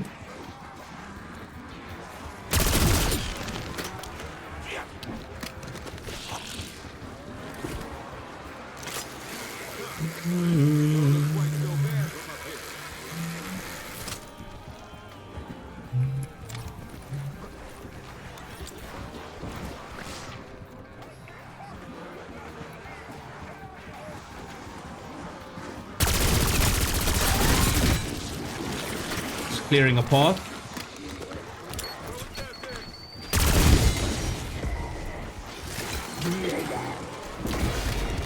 There it is. H.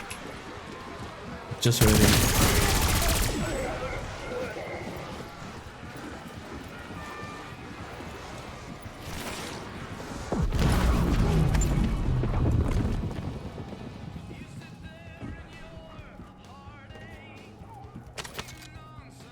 Look at this guy.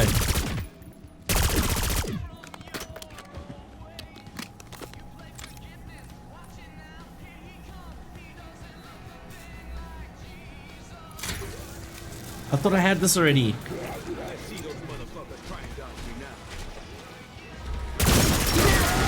Good shit.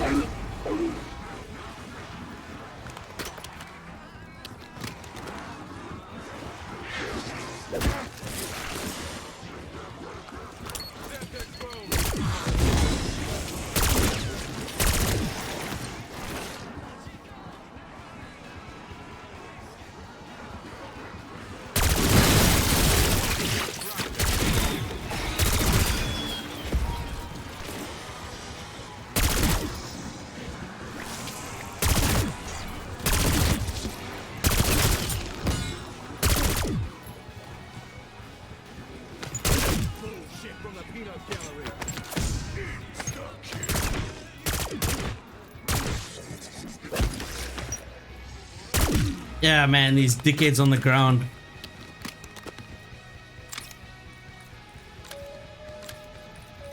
Almost there, 3-4.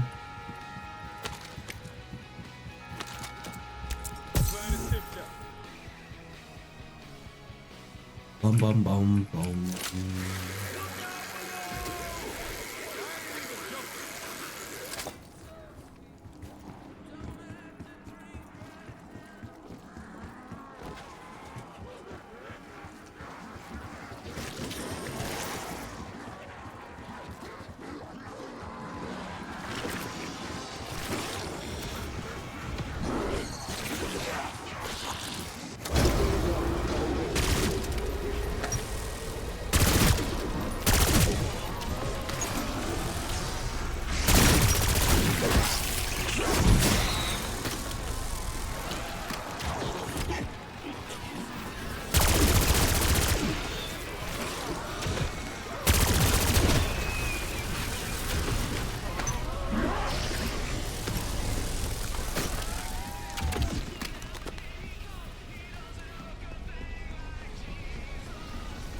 Need the salvage, boys.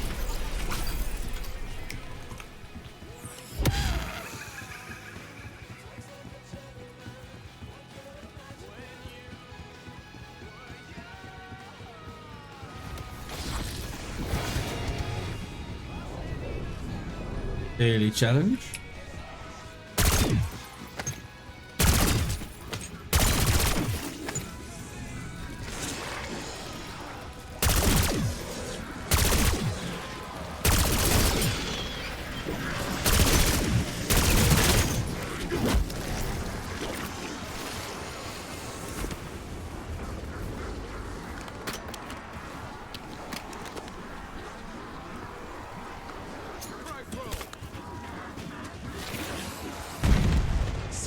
Oh, sliding backwards is so good. Well, not if you slide into a car though. Let's go!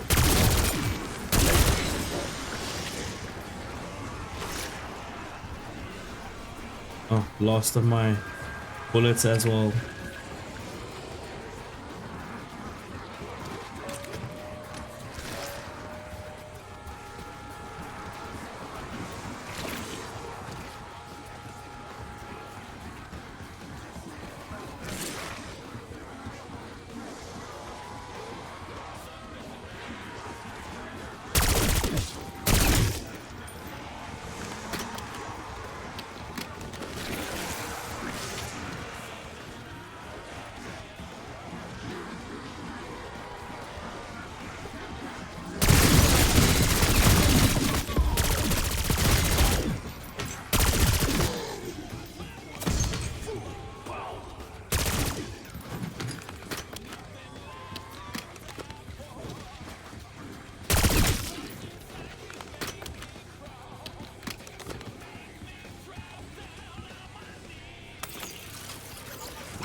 I'm gonna take one of these.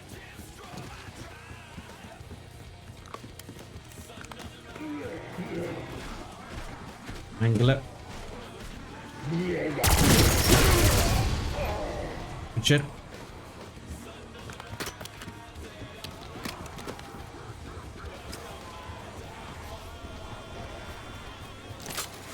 Let's hit the bank roof. Woo, let's get grindy.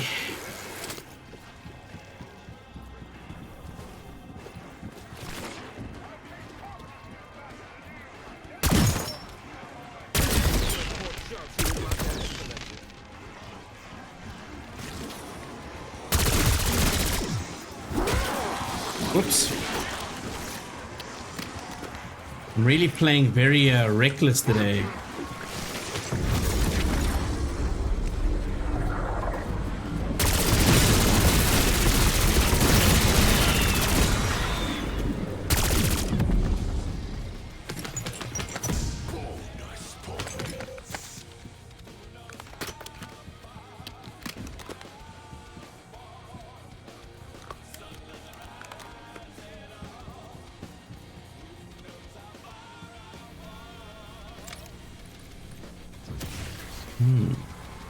XMPCX, welcome to the stream. Okay.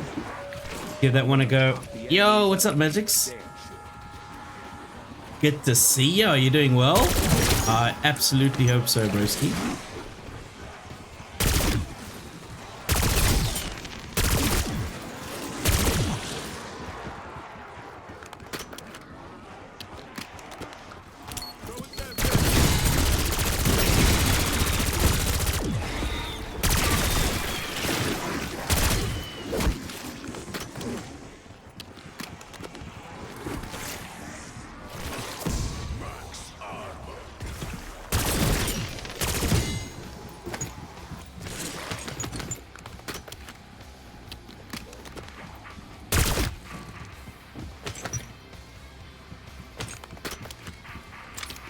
$5,000. There we go. We got legendary tier weapon.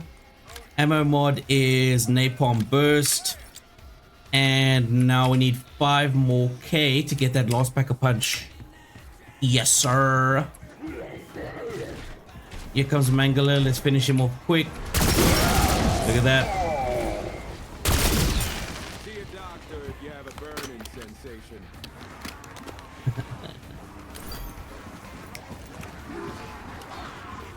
I'm assuming you work like the soda pop. You know, scratch that. Shouldn't assume anything.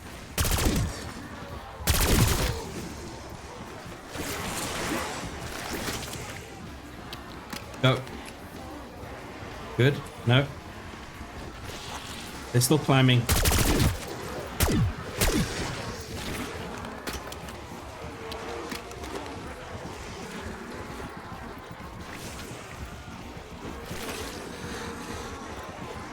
Yeah. Let's bring him in. Let's bring him in.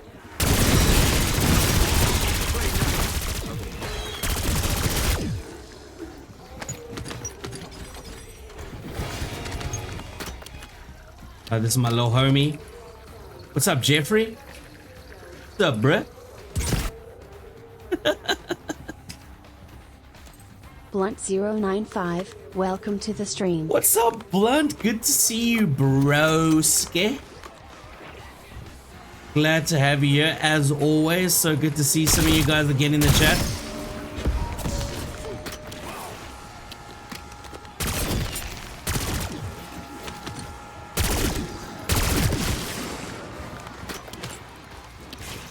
Whoa. Okay. Just give me a path.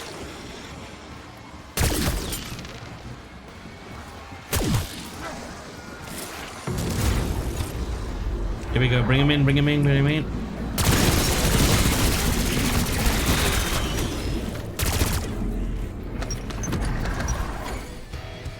Got another level. Got another weapon level.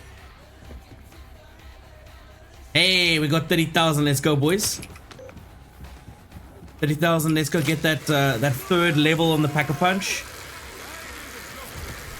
This is gonna give us like a ridiculous amount of damage now.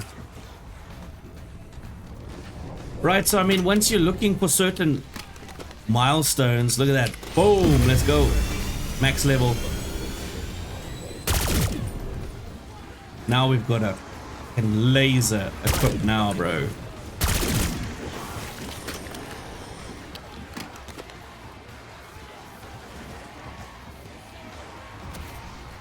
Okay. Now I can start doing the same thing with my second weapon.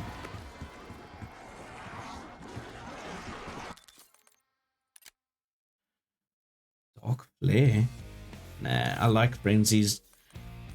I like Frenzied Guard because repair armor to full and forces enemies in the area to temporarily target you. So when I'm chilling, good, bro. I'm glad to hear it, man. Sorry, Blunt. Yeah, so armor takes all damage during this time and kills repair armor. So they basically just work off each other. So since I want these guys completely lasering me when I'm on the roof, especially, I like to keep that active. I pop it and then it forces them into the corner.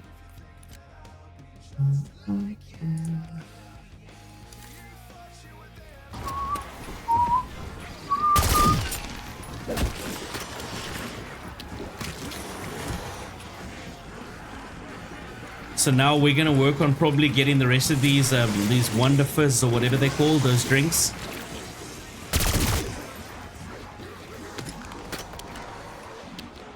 We're triggering the homies from the starting area.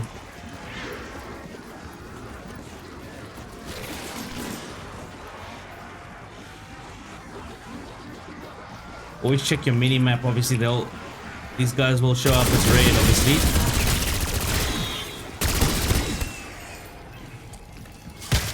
Whoops. This little bitch ran in between me and my nuke. It's crazy.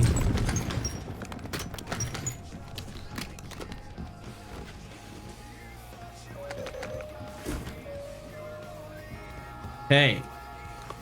Now we've got a doubt. We might as well level this guy up at the same time. This is the Tonto .22. This thing is a meta weapon right now. Shit. Here they come.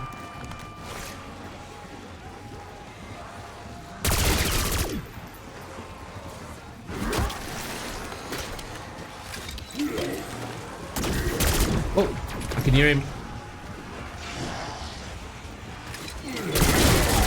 Little bitch.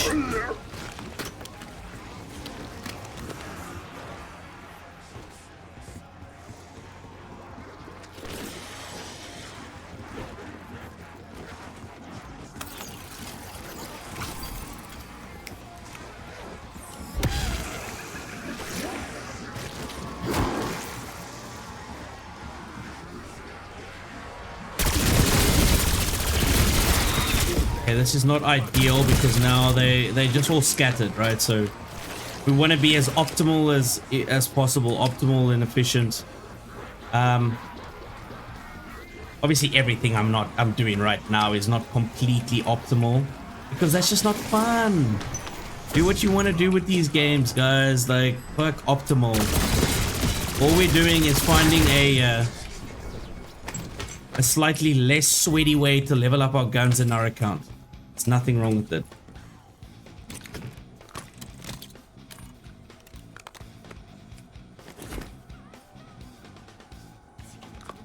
Okay, so this guy is already one level. We're gonna need, what, another 2,000 and something? Salvage, that is. Let's hit the roof. Here they come.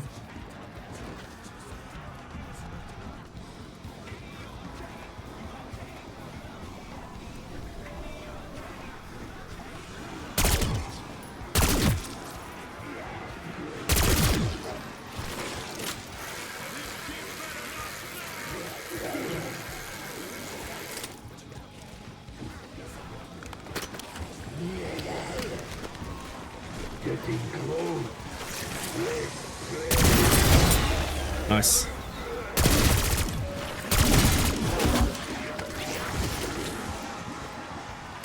I slid right into the side of one of them and that just killed my momentum. That was terrible.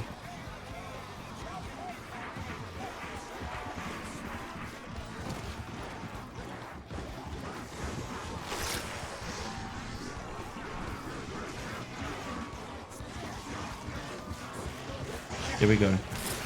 Get them together.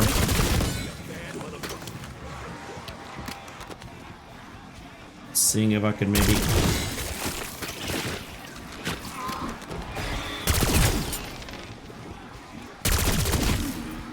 Seeing if I can...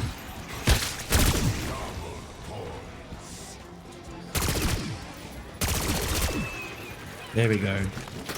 Just wanted to get my frenzied guard thing on, but now I've got basically no enemies left. So let's use it on the next wave. Let's pick up whatever we can. Let's here we go.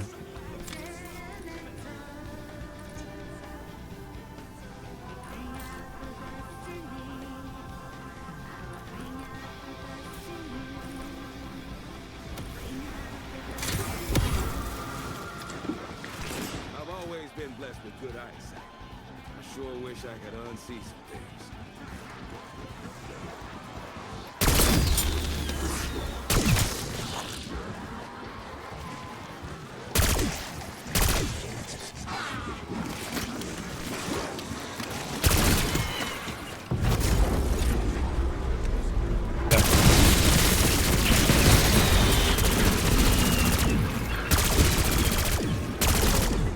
See, it was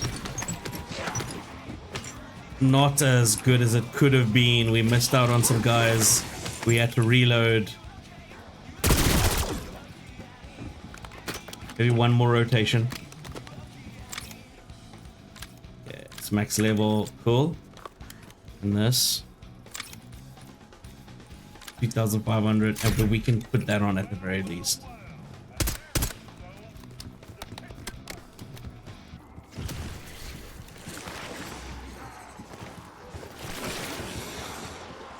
Behind me.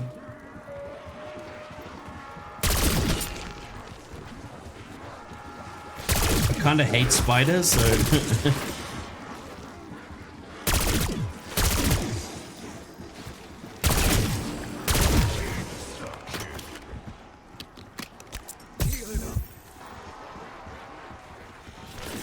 more rotation. At least we can sort of see them through walls and stuff now a little bit.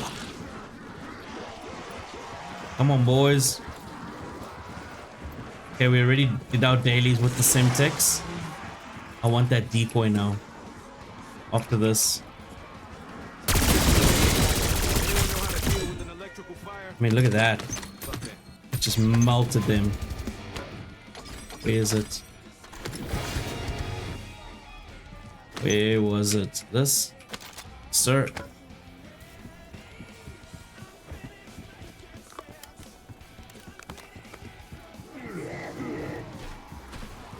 Go Pack-a-Punch that other. There you go. Get out of here, man. Shit. Kind of blocked me off here a little bit.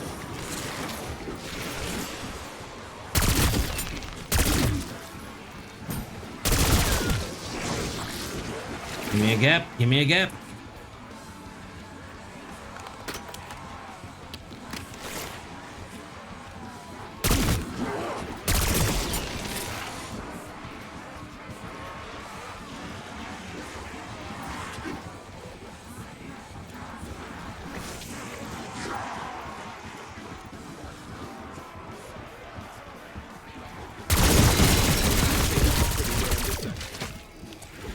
Melted, bro.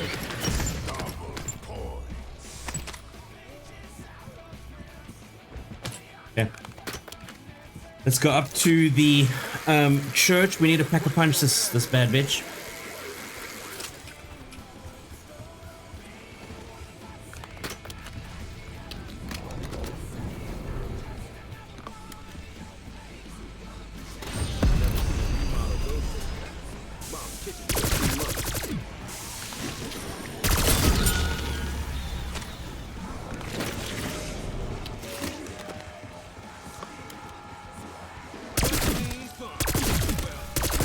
Not bad. Not bad, but I mean once you give it like a couple of 2 more Pack-a-Punches, this thing's a beast, man. These are laser beams. Oof. Time me out. Okay, cool.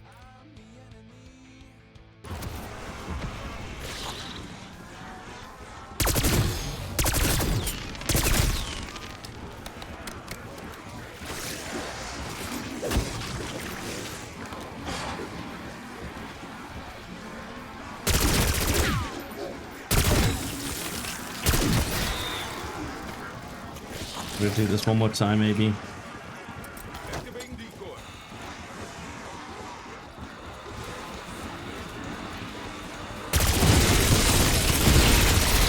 Decoys. Oh, sick.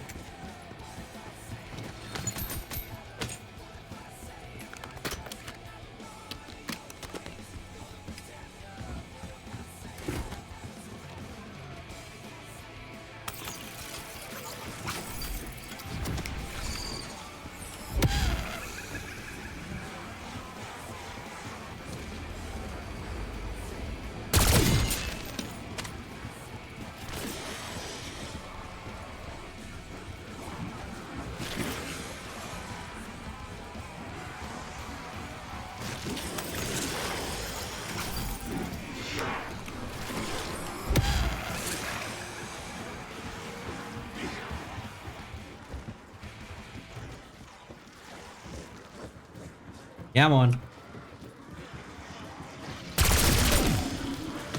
Always look behind you.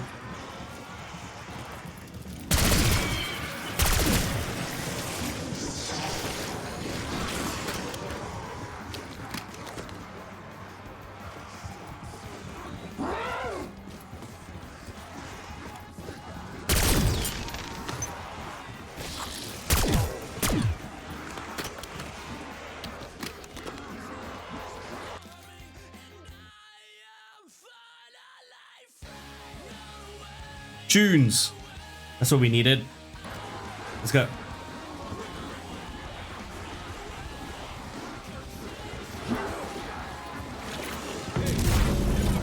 Yeah, let's go.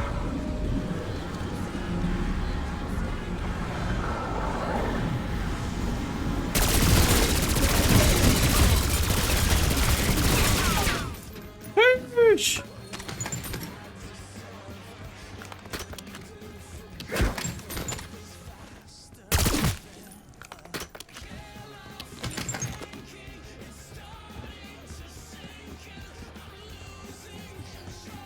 Two, 5. We can level up to the next rarity, right? Who's keeping track? Yes, sir. And then the next one's 5,000.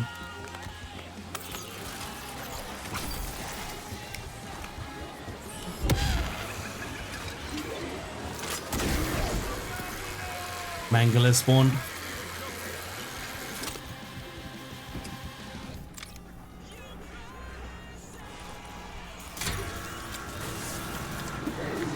Anyone gets hurt, your chances of survival just went up.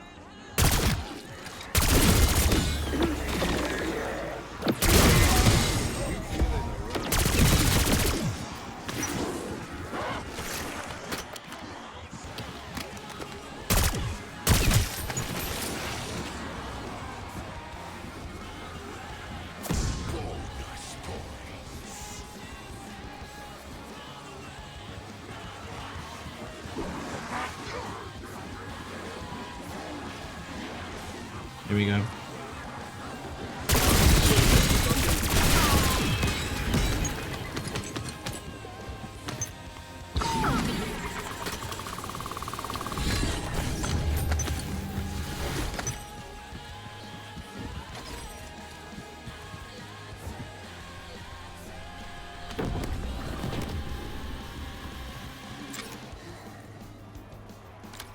Yeah, whoops. We got everything there. Okay, 5,008.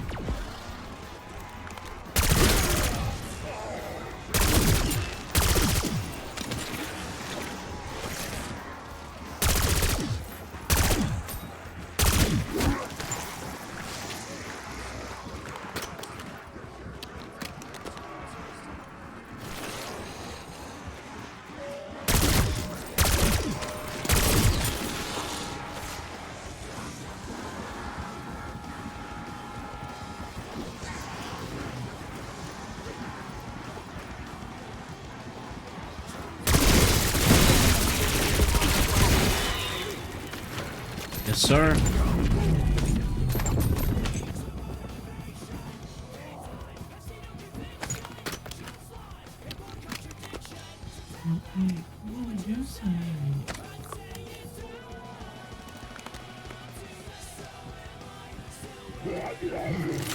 Here comes the Mangler behind me. It's fine, let's hit it though. Let's hit it, let's move.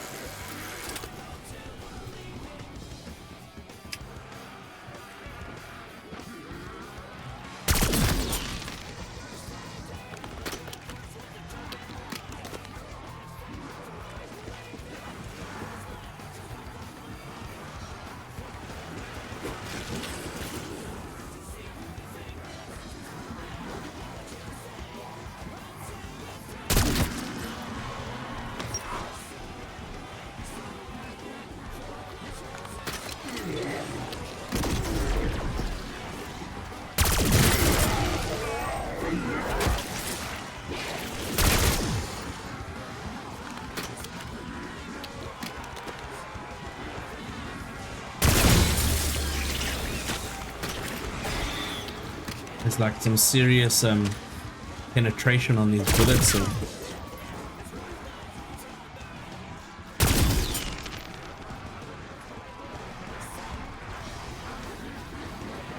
Okay, okay, come with me.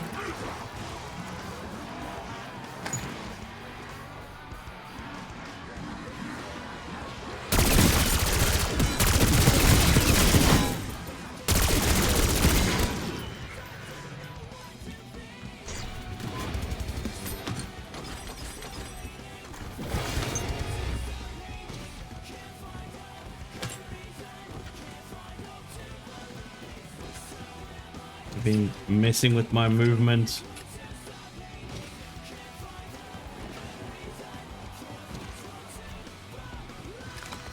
How many movement gets fun, man? Sliding everywhere and things like that, I dig it.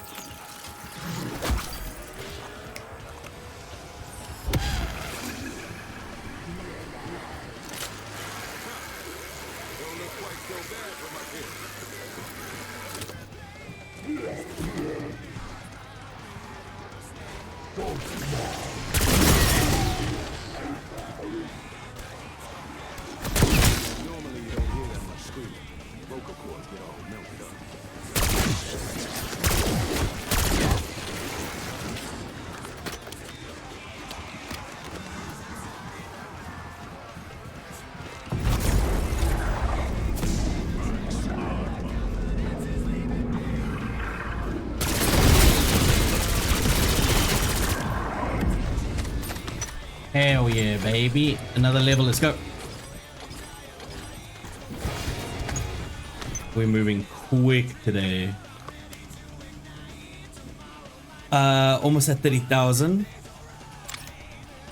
5,000 needed there.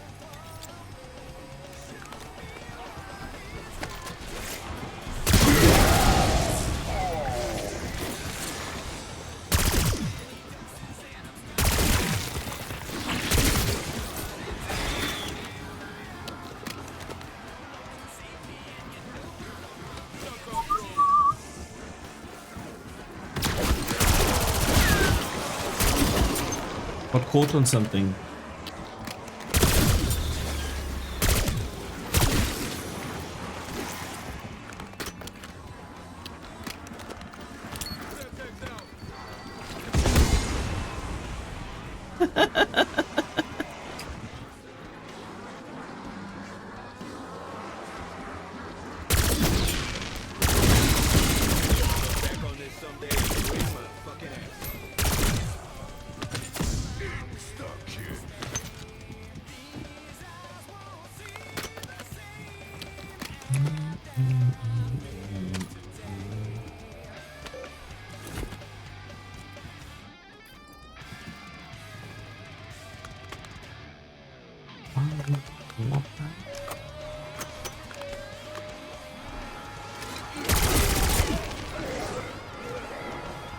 The power of a pack-a-punch machine gun.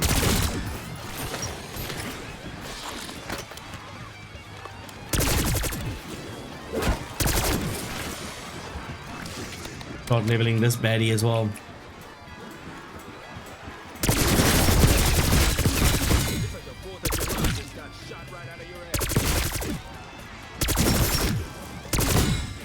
Ooh. The Tonto feels nice.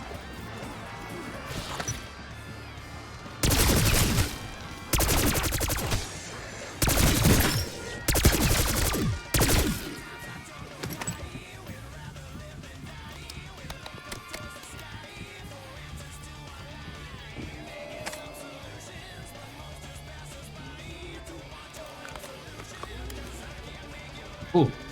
Go Pack-a-Punch a second weapon.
Plus the Tonto reloads so much faster. So I'll consider you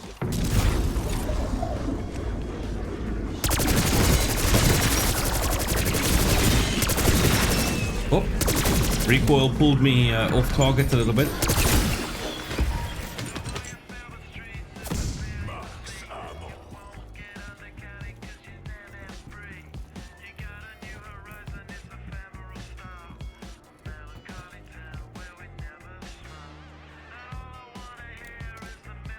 Yes, sir. One more.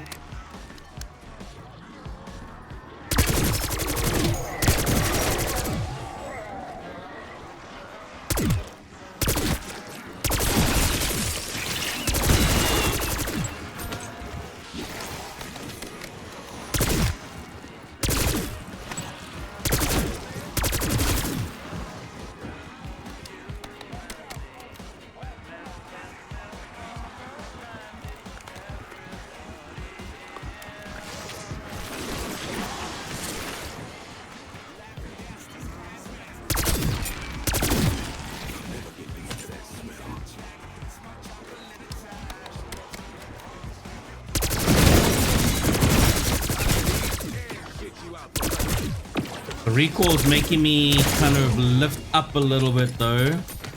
We might have to do something about that. Yo, Sword, good to see ya. How's the art going?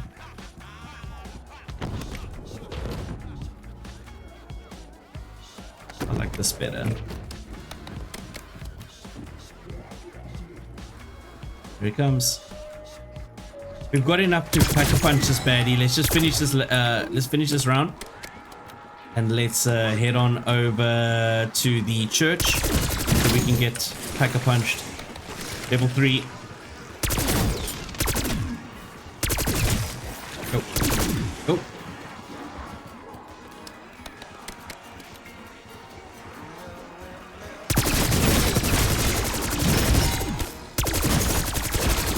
Yeah, they too spread out. This wasn't good. This is just gonna waste more time now having to get them together. And taking them out one by one is even gonna waste more time.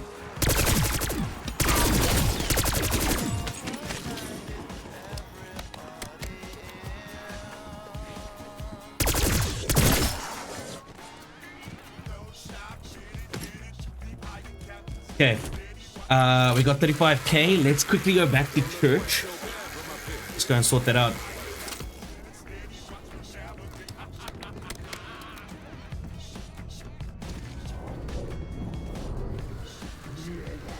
Let's go, final Pack-a-Punch level 3. Let's go. Boom. Whoa.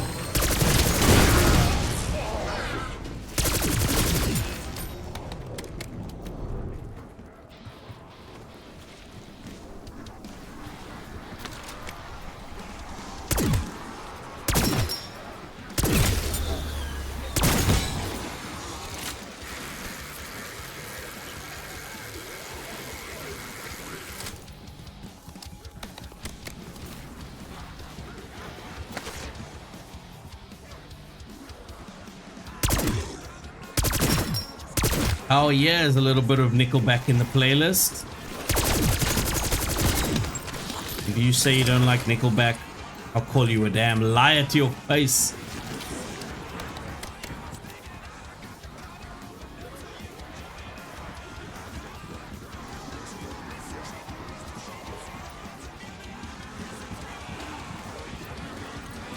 Nothing wrong with it.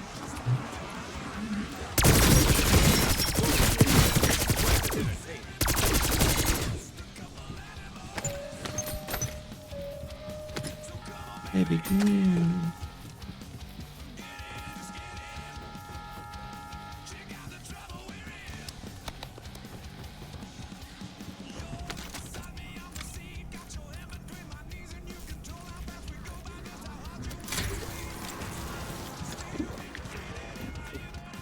I think that went down the wrong way.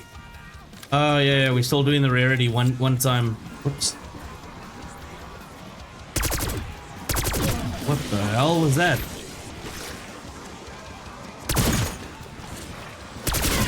Where's my critical hits?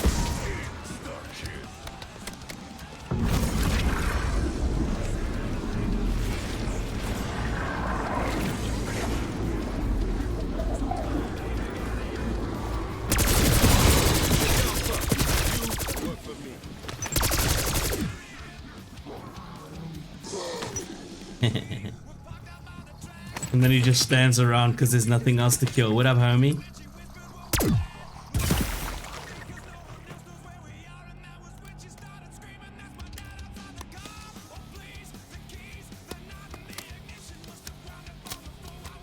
Pack-a-Punched.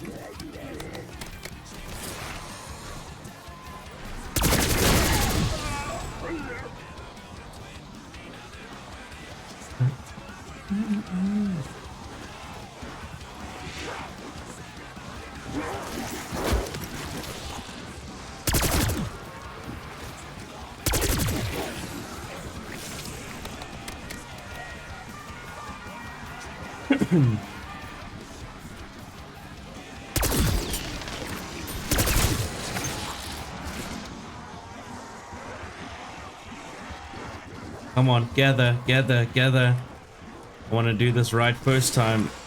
This slow moving homie. What up, Jeffrey?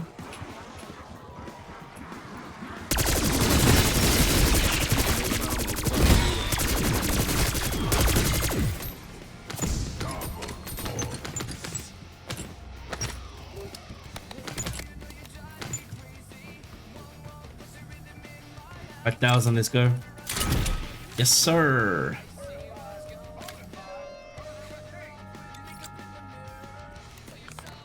Level 5, Pack-a-Punch to level 3 each. Now we're cooking, boys.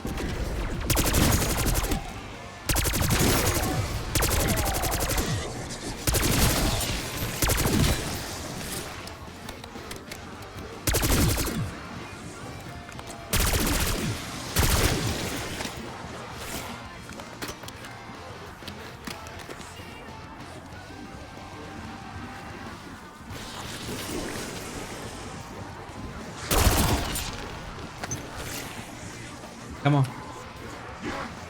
You see, some of them are faster, some are slower, and now it's gonna mess with my crowd.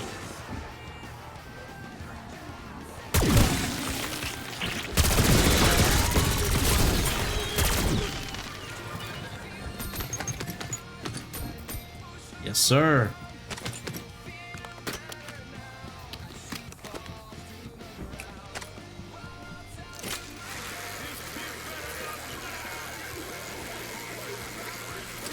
So now let's just keep farming, and then basically when we hit max level, or pretty much anything over level 30, I think is just a good start for any weapon. And then maybe we'll move on to the next one.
This trash is, hey.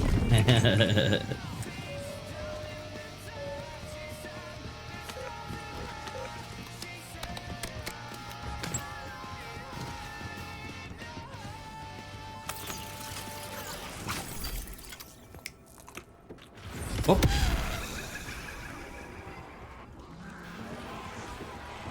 I heard them. Bitch. Eat these fucking spiders. Excuse my language.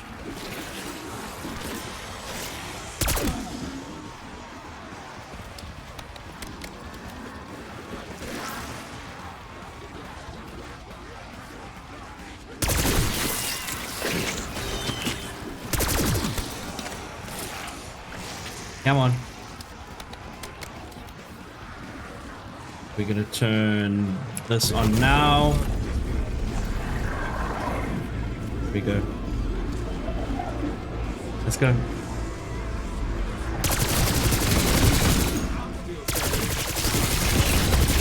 Come on, baby.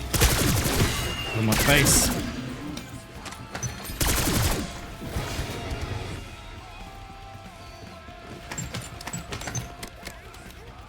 Pigeon. I hope you're having fun on Kick tonight, broski.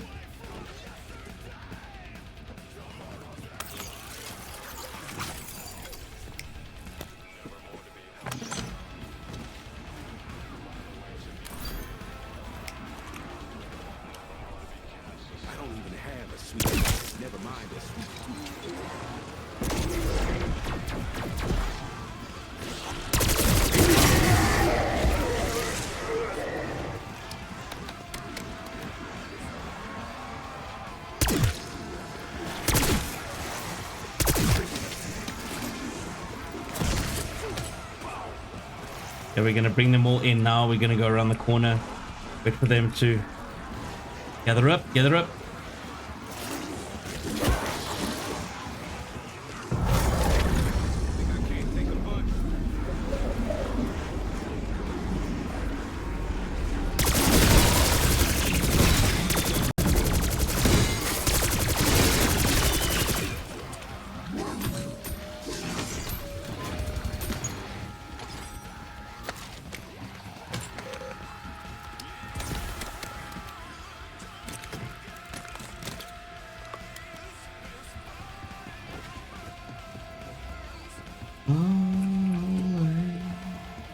Oops.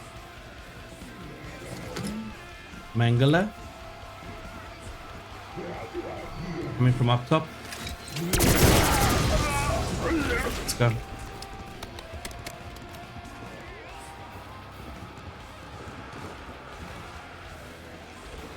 Man.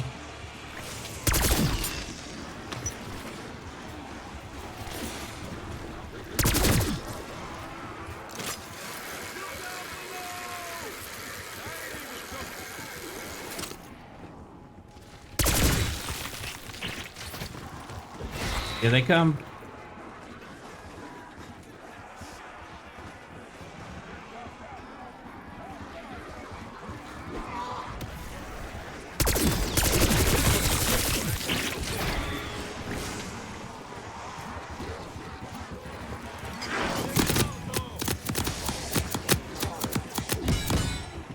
Crispy.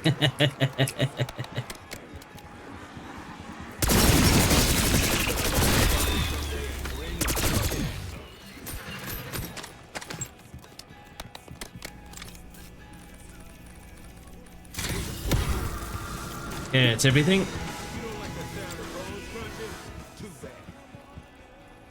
We've got everything here we need.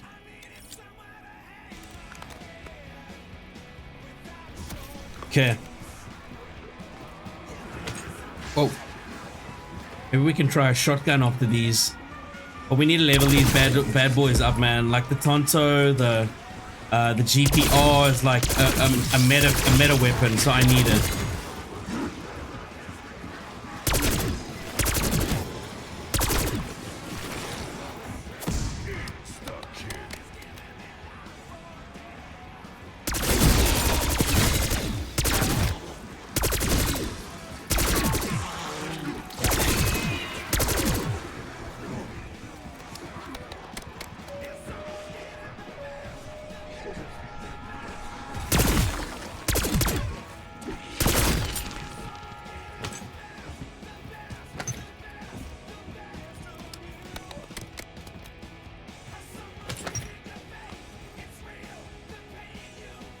Keep farming because the next weapon we get is going to need all of this stuff again. Eugene with the aliens in chat.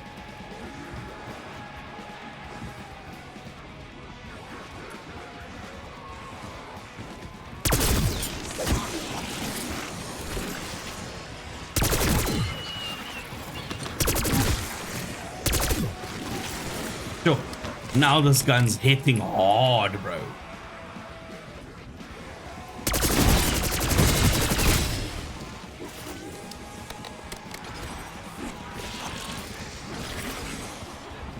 Oh, we got a camo. White's out.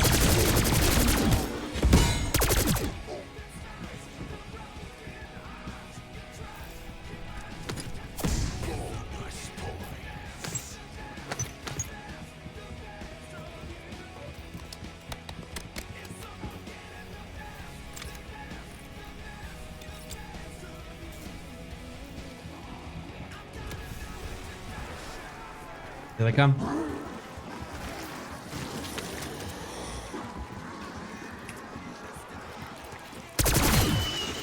These bitches are climbing up the back there though. Spiders.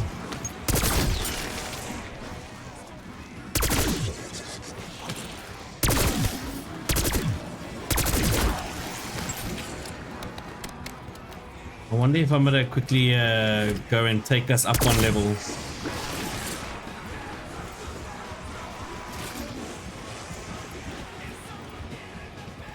Right, we can go to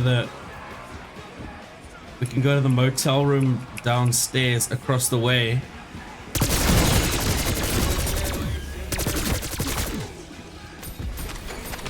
There's a level, boys. Here we go. Look at that bankroll. We unlocked it. Fantastic.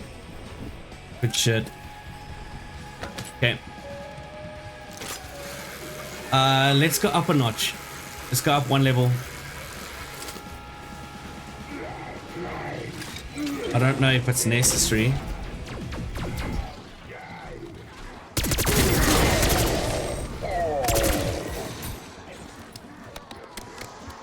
Let's go open some doors as well.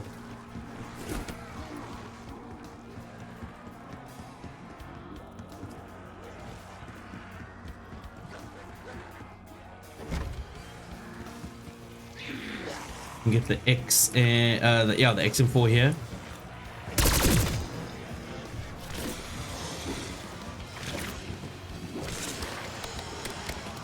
Get to mid, whatever we'd call it here. We can also open this for now. Let's open all of these. so we can kind of run through the whole area, the whole map.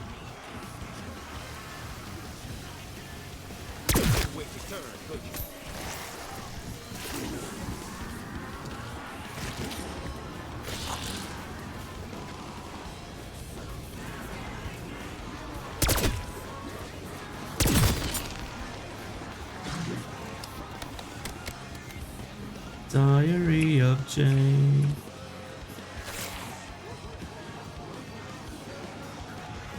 Maybe one of these. The ASG. I think it's a shoddy, right? Isn't it? Or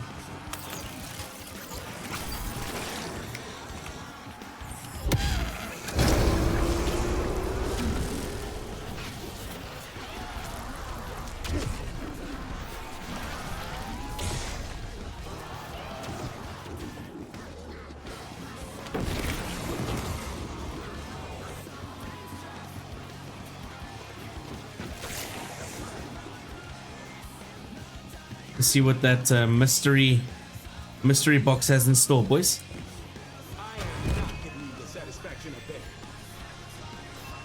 What do we want?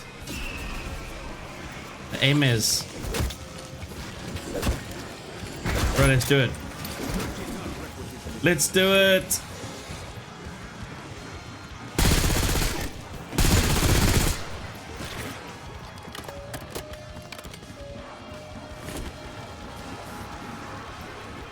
Go pack a punch this quick. We can pack a punch once, twice. It's 5 and 15, right?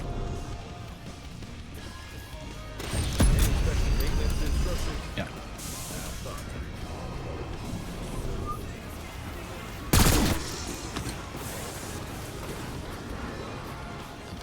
I can start putting some labels on this thing. This is the, yeah. This is the GPR.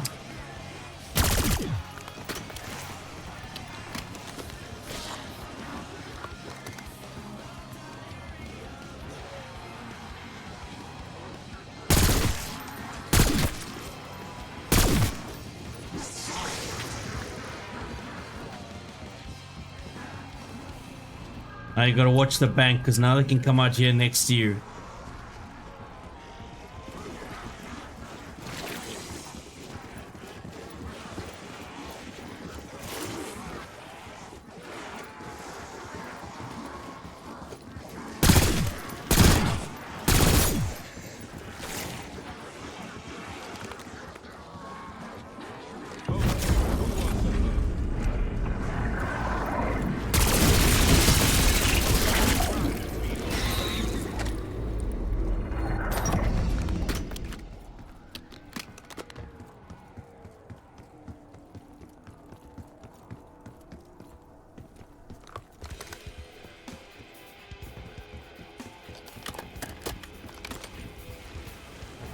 See, we need more gold, we need 15 for the next pack of punch.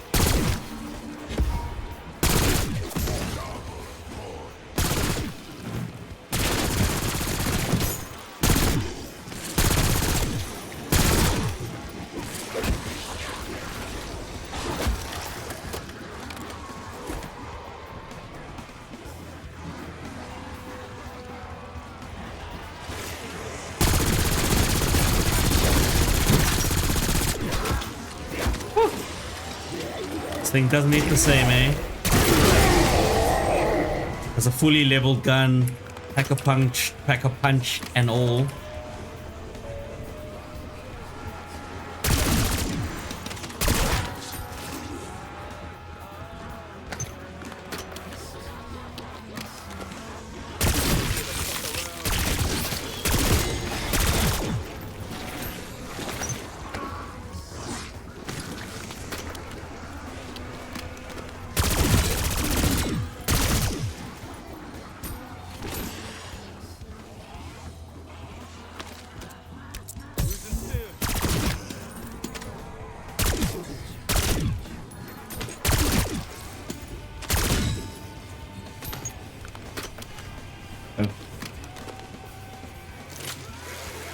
Let's go. Hardcore grinding.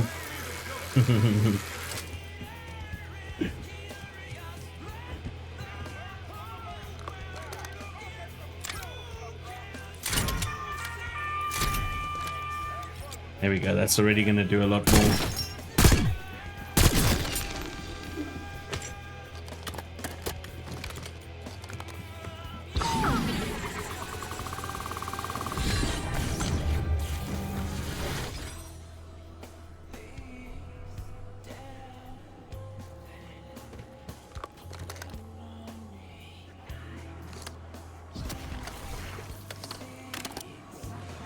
Did they come?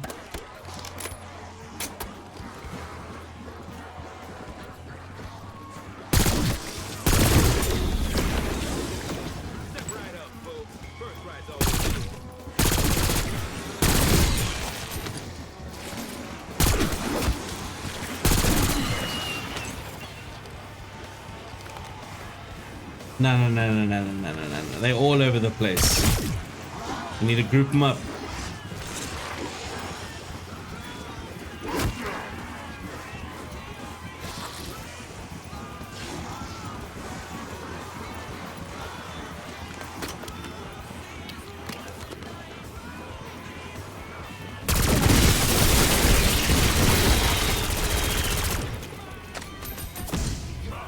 Life drinker. Let's go with these badges, man.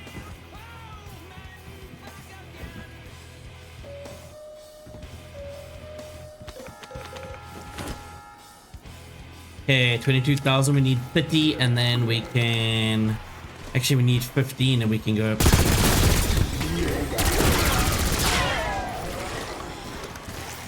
We can actually Pack-O Punch again at 15k.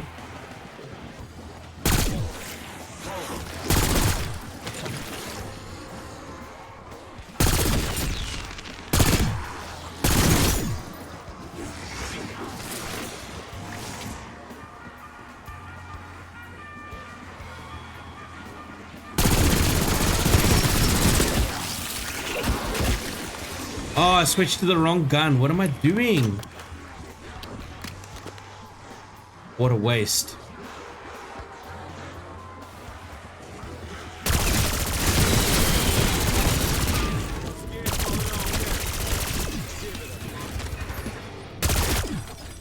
Level 41. He's about to be fully leveled.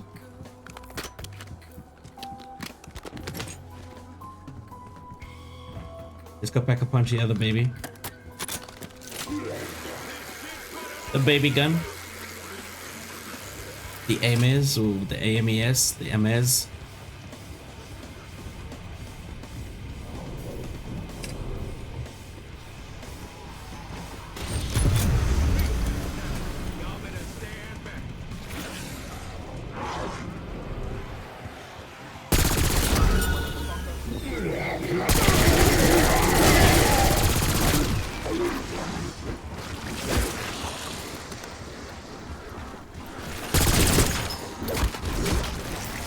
Whoa.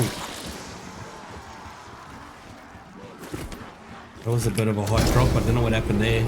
Okay, let's jump through bank. Go around the other side and let's go do our farm by alley. Bowling alley.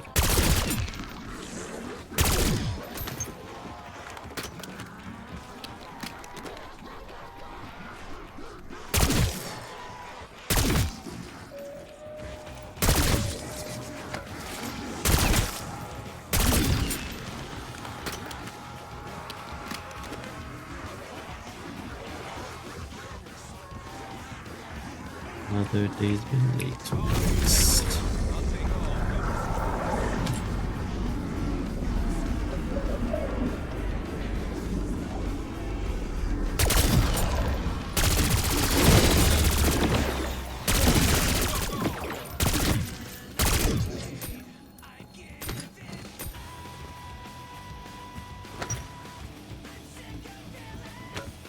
There's nothing you can say.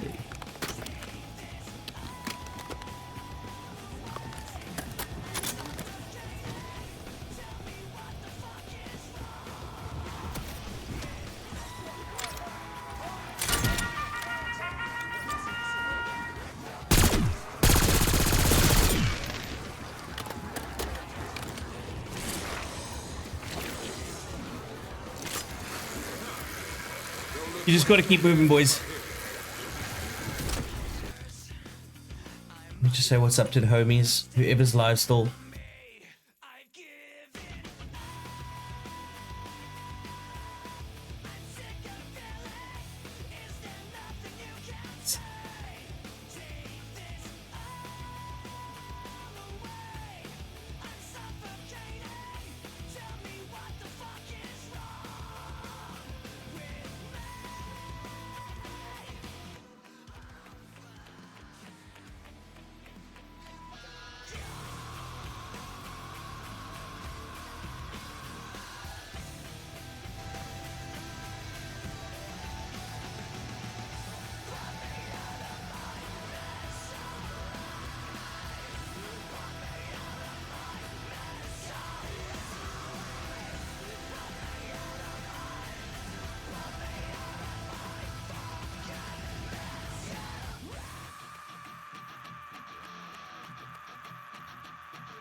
I given up.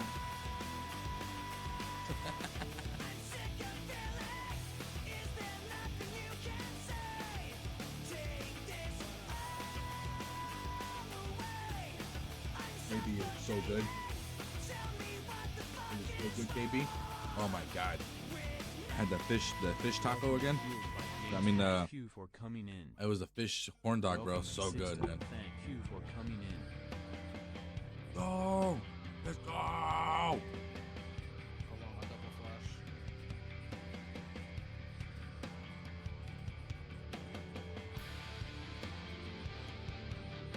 How you doing, brother? How's everything, man?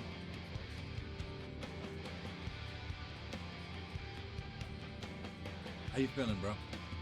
Oh, the fish corn dog, bro. KB, it was so good. So good, man. Oh. That's wonderful, bro. I'm happy for you, man.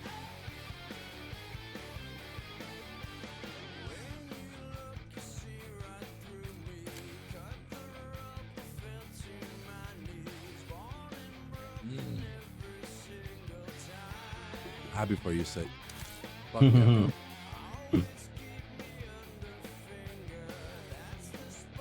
KB, it's Korean.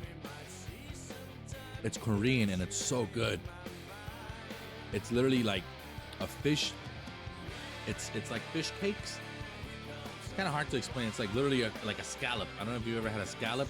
It's like scallops wrapped in cheese, rolled in panko, and then deep fried. It's fucking amazing.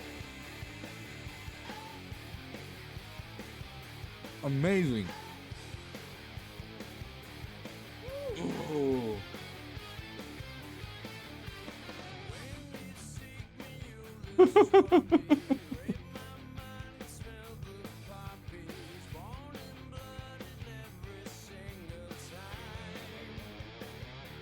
$100 kills with Semtex.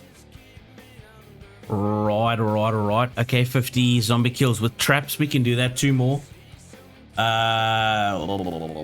And then the XM4 2000 kills. Okay, we don't even have an XM4 right now. Oh wait, what is that? No, we did the Amaz, the Amaz. Whatever.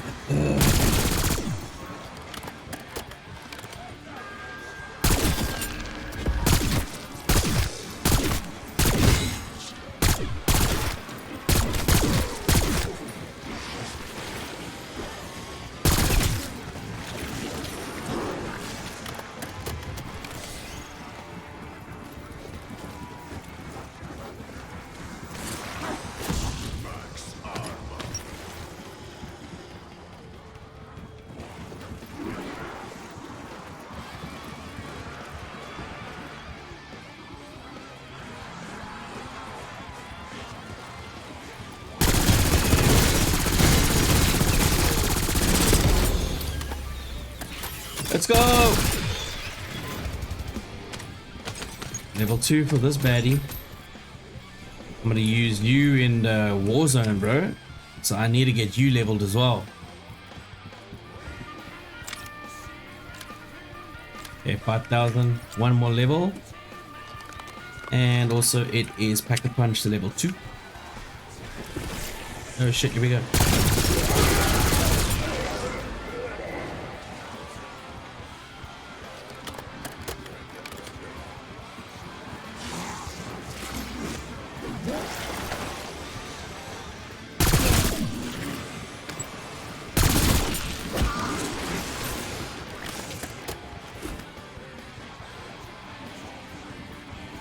There's still too many still climbing up. Let's be smart about this.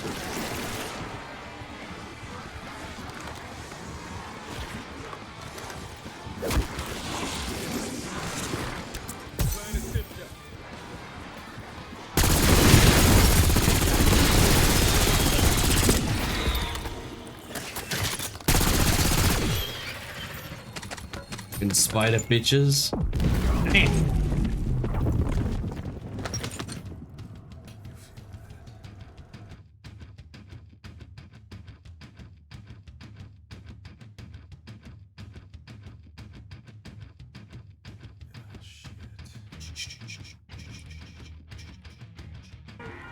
Here we go. One sec.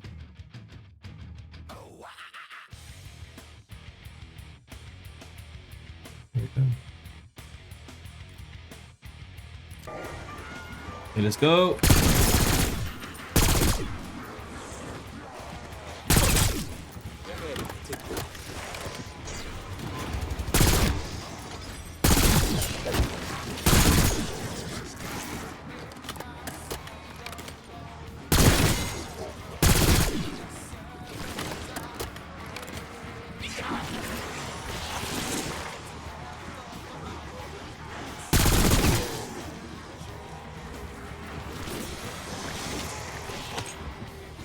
Okay.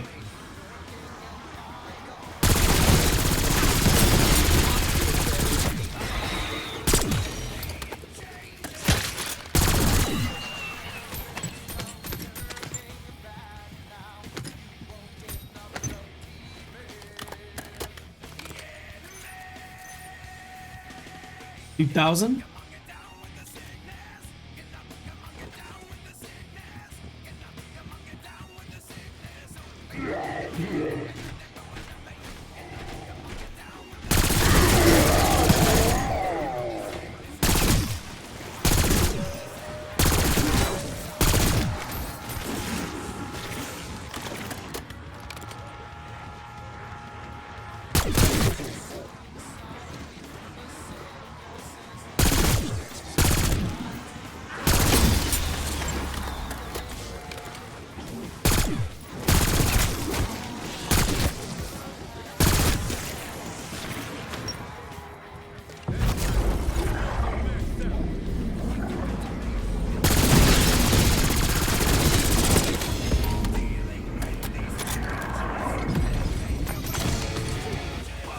Let's go. We got some camos. We got levels. Here we go. Let's get. We need 30,000 gold, or whatever this currency is.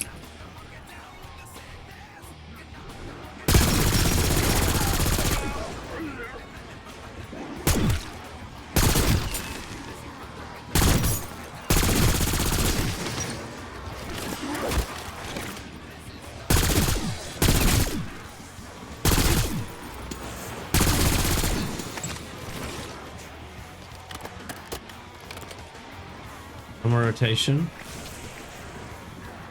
Gonna get some of these fast and slow guys huddled up a little bit.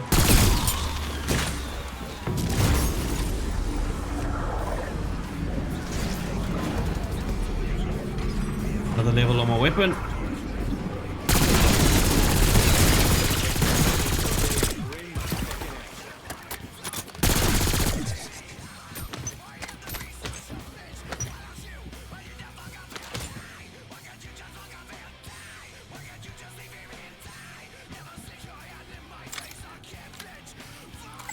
Come on, almost there. Nope, 2,000. Okay, let's go Pack-a-Punch this baddie.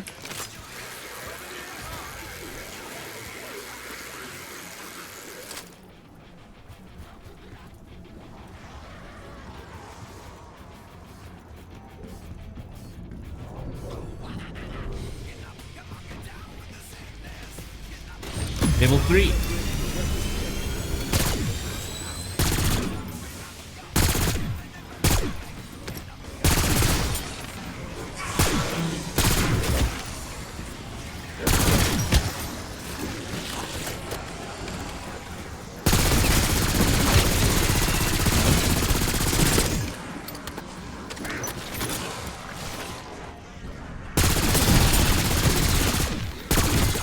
This thing's a monster.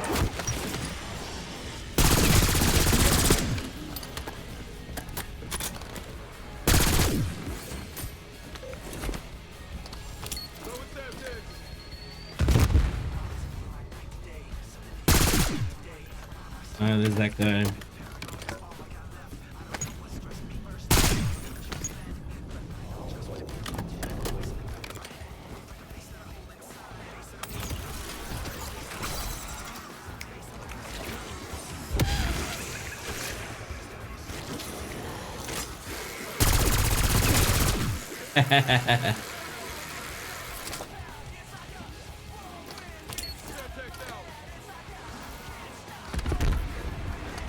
There we go. Another one.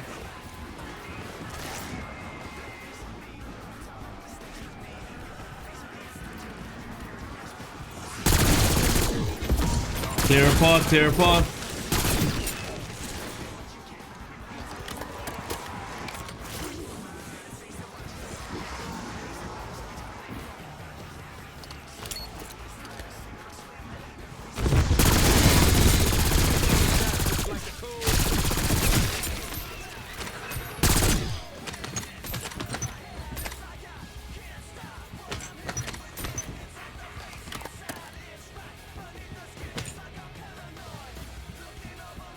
Okay.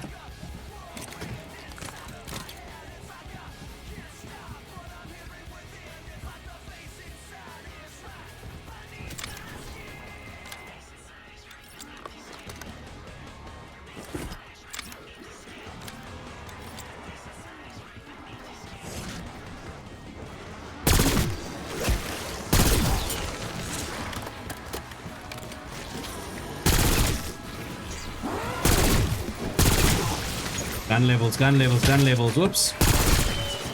Didn't see you, brother.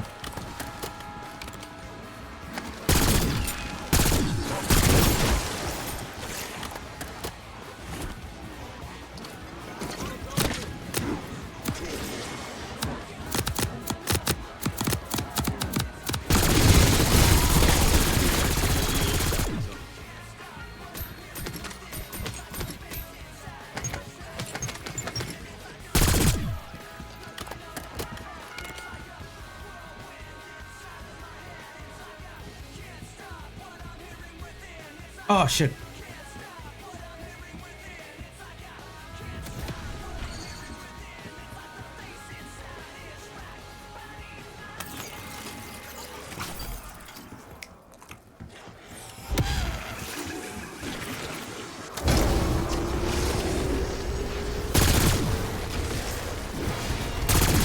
There it is.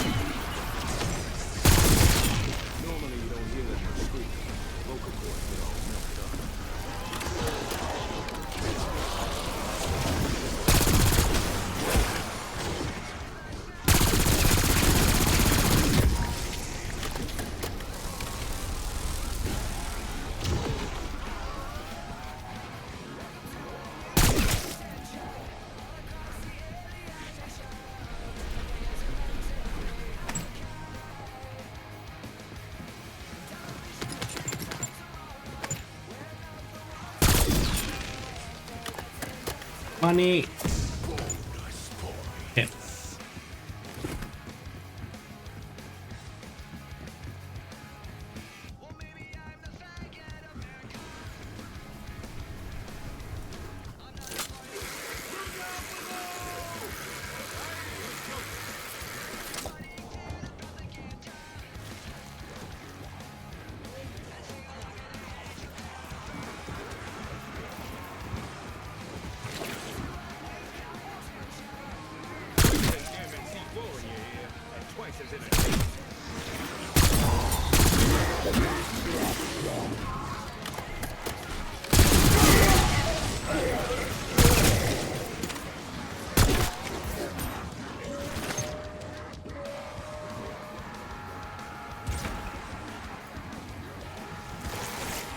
Damn it, I misclicked.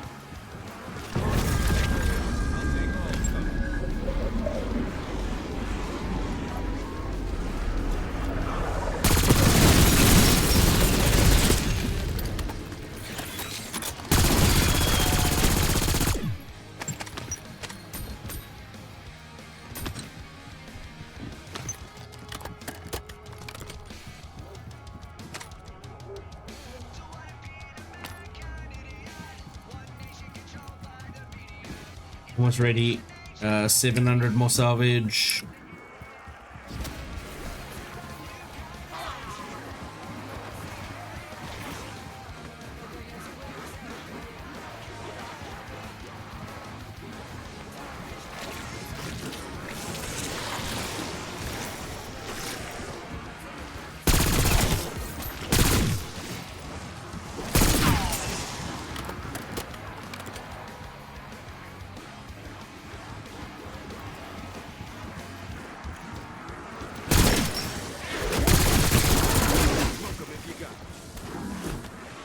Ian. I was in a stupid position there.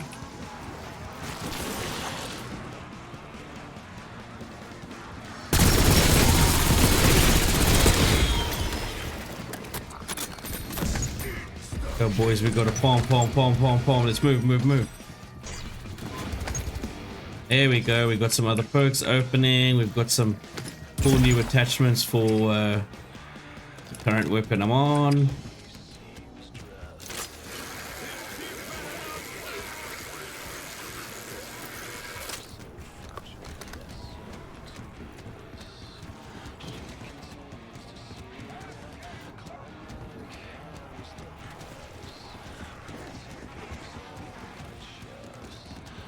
Let's see what's in the mystery box quick.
Okay, one more fight, and then we go and level up this gun to legendary status.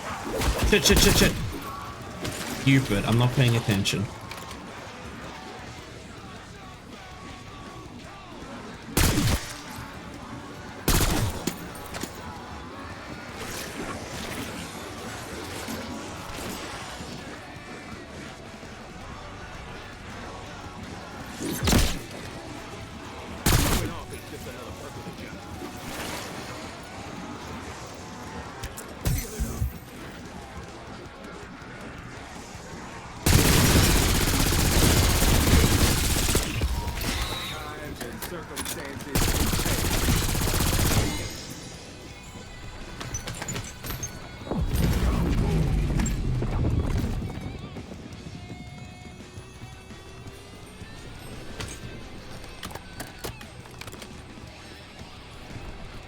Okay, where are we going?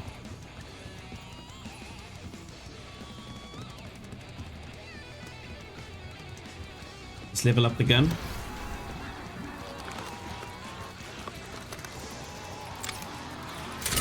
Got it.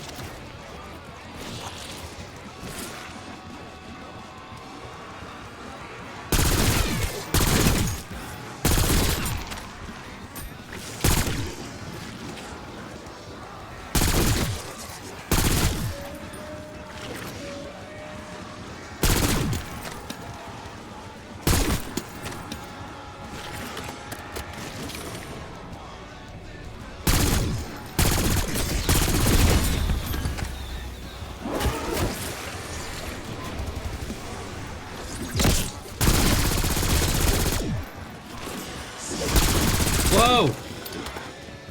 I got hooked on the guy.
I've 500 kills with the Amaze.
Oh wait, I know where I need to go.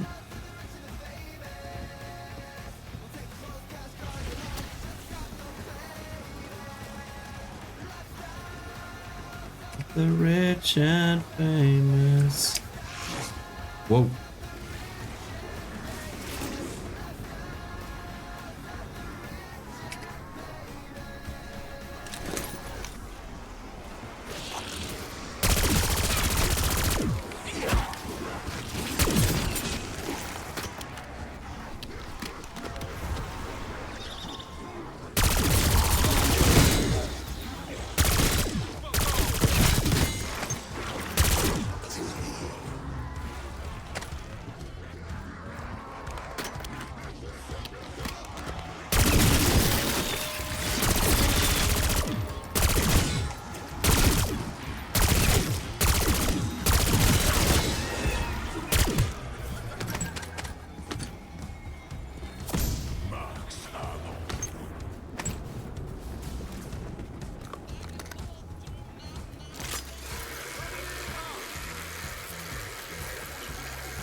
Oh shit, it's 1 AM.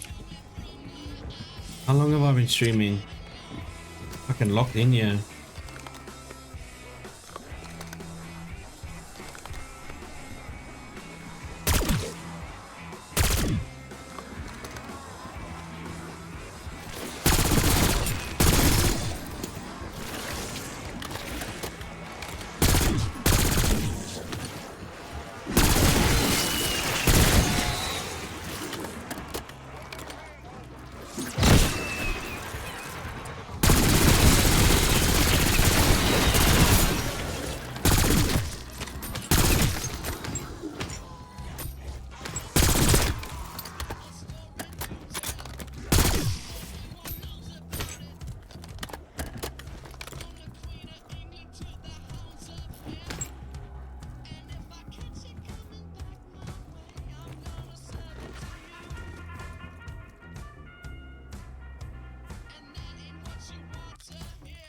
That's what I'll do.